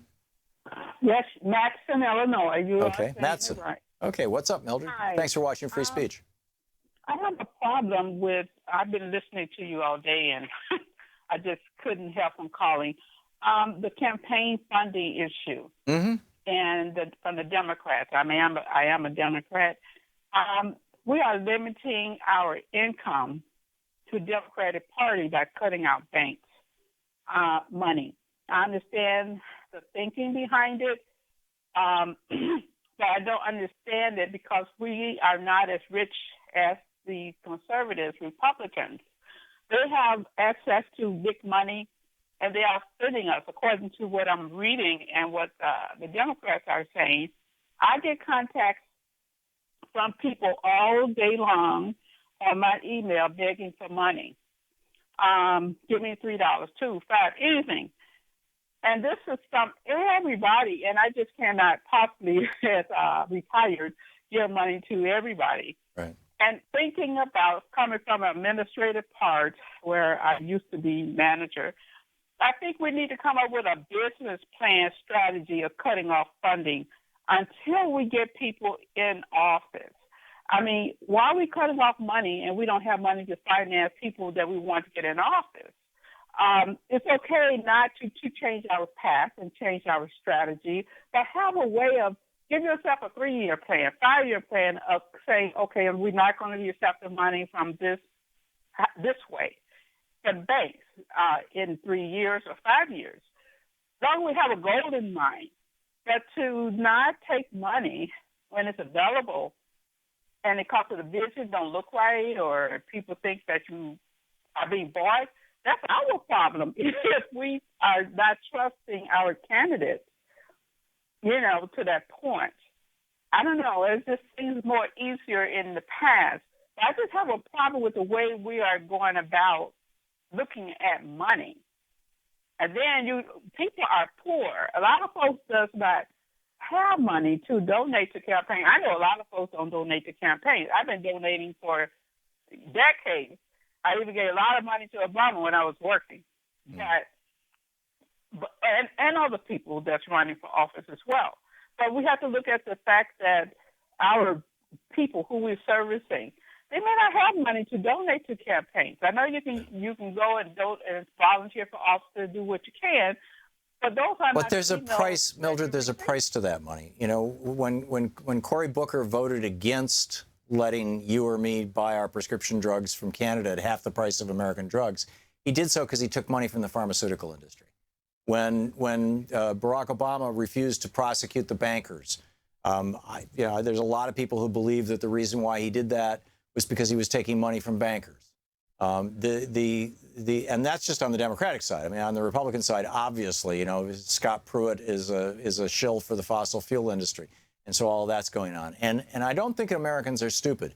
And, you know, Americans have figured out that both parties are on the take and that they are doing the bidding of these big corporations. And that's why people are not voting. That's why they're not showing up. There's a lot of Democrats who don't take any corporate money, and they're doing just fine, thank you very much. And I think the party can do that. And it was actually President Obama who put into place the rule that the DNC would not take lobbyist or corporate money. And you know, that rule got blown up in this last election, and I think it was a huge mistake. Mildred, I respect your opinion. I just respectfully disagree. Thank you.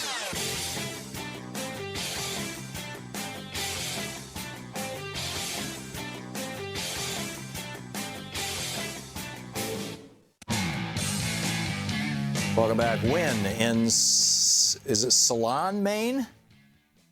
Solon, Maine. Solon, Maine. S-O-L-O-N, Maine. Oh, okay. Great. Hey, Wynn, what's up? Well, I appreciated your earlier conversation, discussion about public versus private schools or the charter schools. But so I had a comment to make there, and then I had a question for you. Well, I happen to be somebody who I grew up in central Connecticut and ended up going to a private school at one point in my life. Remember taking a lot of, just about all summer long, all kinds of tests. Because, you know, private schools, the perception was always, you know, rich people's kids go to it and you get in that way. Or you're a really smart guy, you know, or girl. Right. And that was, you know, perception of private schools at the time. I don't think there were anything known as a charter school. But so in any case, I ended up going to a private institution and got in there and ended up getting the heck beat out of me by these kids in there for no particular reason other than the fact that I was a smaller person and they didn't like me. I guess I made grades too easily or something, and they didn't like that. But I never had a problem in public school. But I got the heck beat out of me in private school. Well, then it turns out, did a little looking into things, found out that over half of the kids that went there that were from wealthy backgrounds were there simply because they got kicked out of public school. They were not attending because they were intelligent or daddy had money. They had no other place to go. Yeah, I have a feeling that's what happened to Donald Trump.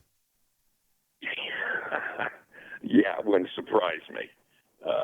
But in any case, I just thought I'd throw that into the mix of everything. Yeah. And then I had a question for you, Tom. I pretty much appreciate you politically, but I've always been curious as to why you're not more of a promoter of perhaps bringing a third party or a fourth party into the American political system instead of, you know, we got the same old Democrats and Republicans, and they're so much alike. So I was just wondering about your views on that. There's some substantial differences between the parties, particularly right now. But B, the reason why I don't support third parties is because they don't work in an electoral system that is what's called first past the post, winner take all, which is what we have. We are one of only 7 countries, 7 democracies in the world that does it this way. And 2 of those countries, New Zealand and Australia, have fixed it by going with instant runoff voting, basically. They call it ranked choice voting, and you know, where you can have multiple political parties. But this was the problem that Madison identified in 1788 when he wrote Federalist Number 10 and talked about the danger of party and faction. And in fact, we'll have an op-ed on Alternet about it probably tomorrow. And the problem is, and it was in 1860, I think it was, that John Stuart Mill, in his book on liberty, laid out the idea of proportional representation, which is how every other democracy in the world does it. And that is where you go in and you vote for the party or the person, but typically the party. And so if in the German parliament, for example, if the Christian Democrats get 31% of the vote, they get 31% of the seats. If the Greens get 3% of the vote, they get 3% of the seats. I think actually they're up to around 5 or 6% right now in Germany.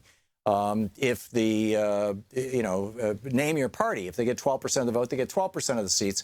And then those parties have to come up with governing coalitions. So the parties that tend to be on the left tend to work together. The parties on the right tend to work together. And then you end up with this kind of, basically a functioning democracy with a multi-party system. And this is why Israel has multiple political parties. It's why France has multiple political parties. In fact, the two main parties, they're equivalent to the Democratic and Republican parties, are not even going to be represented in the election next week or this coming weekend. Not even represented. And both Macron and Le Pen are from completely independent third party, third, fourth, fifth parties, whatever you want to call them. We can't do that here because basically we do this, whoever gets the majority of the votes or the plurality of the votes ends up being the president or the senator or the congressperson or whatever. And this was what Madison identified was, he was looking at the political system and he was like, okay, because at the time that they wrote the Constitution in 1787, there were no political parties. Everybody was a federalist, right? We want to create a federal government. That was the whole point of the Constitution. And it's a year later, he was looking at this going, well, wait a minute, if parties emerge, because at that point, the anti-federalists were actually starting to stir. Thomas Jefferson was stirring the pot, and that eventually became the modern-day Democratic Party. Thomas Jefferson invented that. And Madison was looking at this going, oh, wait a minute, if we end up with the Federalists, represented by John Marshall and John Adams, and the Anti-Federalists, or the Democratic Republicans, represented by Thomas Jefferson and me, Madison, then, if we have an election with these two parties, 51% of the vote could go to one party or the other, and that's a democratic, small d democratic outcome. That's a positive outcome. But if there's a third party, if somebody starts the Whig Party, then, we could have somebody winning with only 34% of the vote. If you have four parties, you could have somebody win with only 26% of the vote. If you had five parties, you could have somebody win with only 21% of the vote. So this majority takes all, or plurality takes all, the person with the most votes takes all. It's called first past the post, winner takes all. That system, like I said, it's only exists in 7 countries, democracies. And we're stuck with it because it's written into our Constitution. The way around it is through what's called a national popular vote. Well, actually, the national popular vote gets around the Electoral College. I'm sorry. The way around it is with what's called ranked choice voting, or what the Australians call ranked choice voting, which is where you say, to go back to the 2000 election, for example, that I might vote for Ralph Nader as my first choice, but my second choice would be Al Gore. So then they do the first count, and they say, okay, it's really obvious. There's no way Ralph Nader, he's got 3% of the vote. There's no way he's going to. So they take my Ralph Nader vote, throw it away, and now my vote is for Al Gore, and then he can win. And you can do that 2, 3, 4 levels deep, depending on the system that you set up.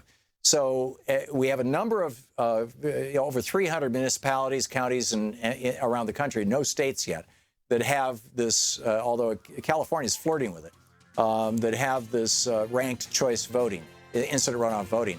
And that's the way to get around the problem of only having 2 parties. But it's going to require some serious change.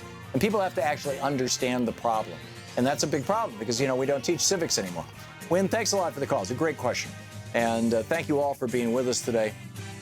It's been a fascinating day.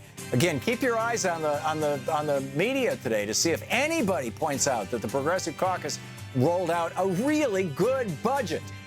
My guess is the corporate media, run largely by Republicans, is not going to talk about it. Anyhow, don't forget, democracy begins with you. Get out there, get active, tag. You're it. We'll see you tomorrow. You've been listening to Thom Hartmann. For audio and video archives, visit thomhartmann.com.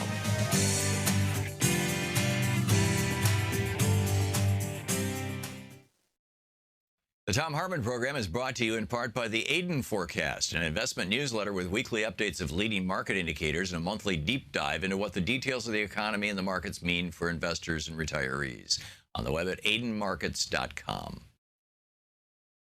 Wines have some of the highest pesticide levels in our food chain. This hour brought to you by ecowine.com.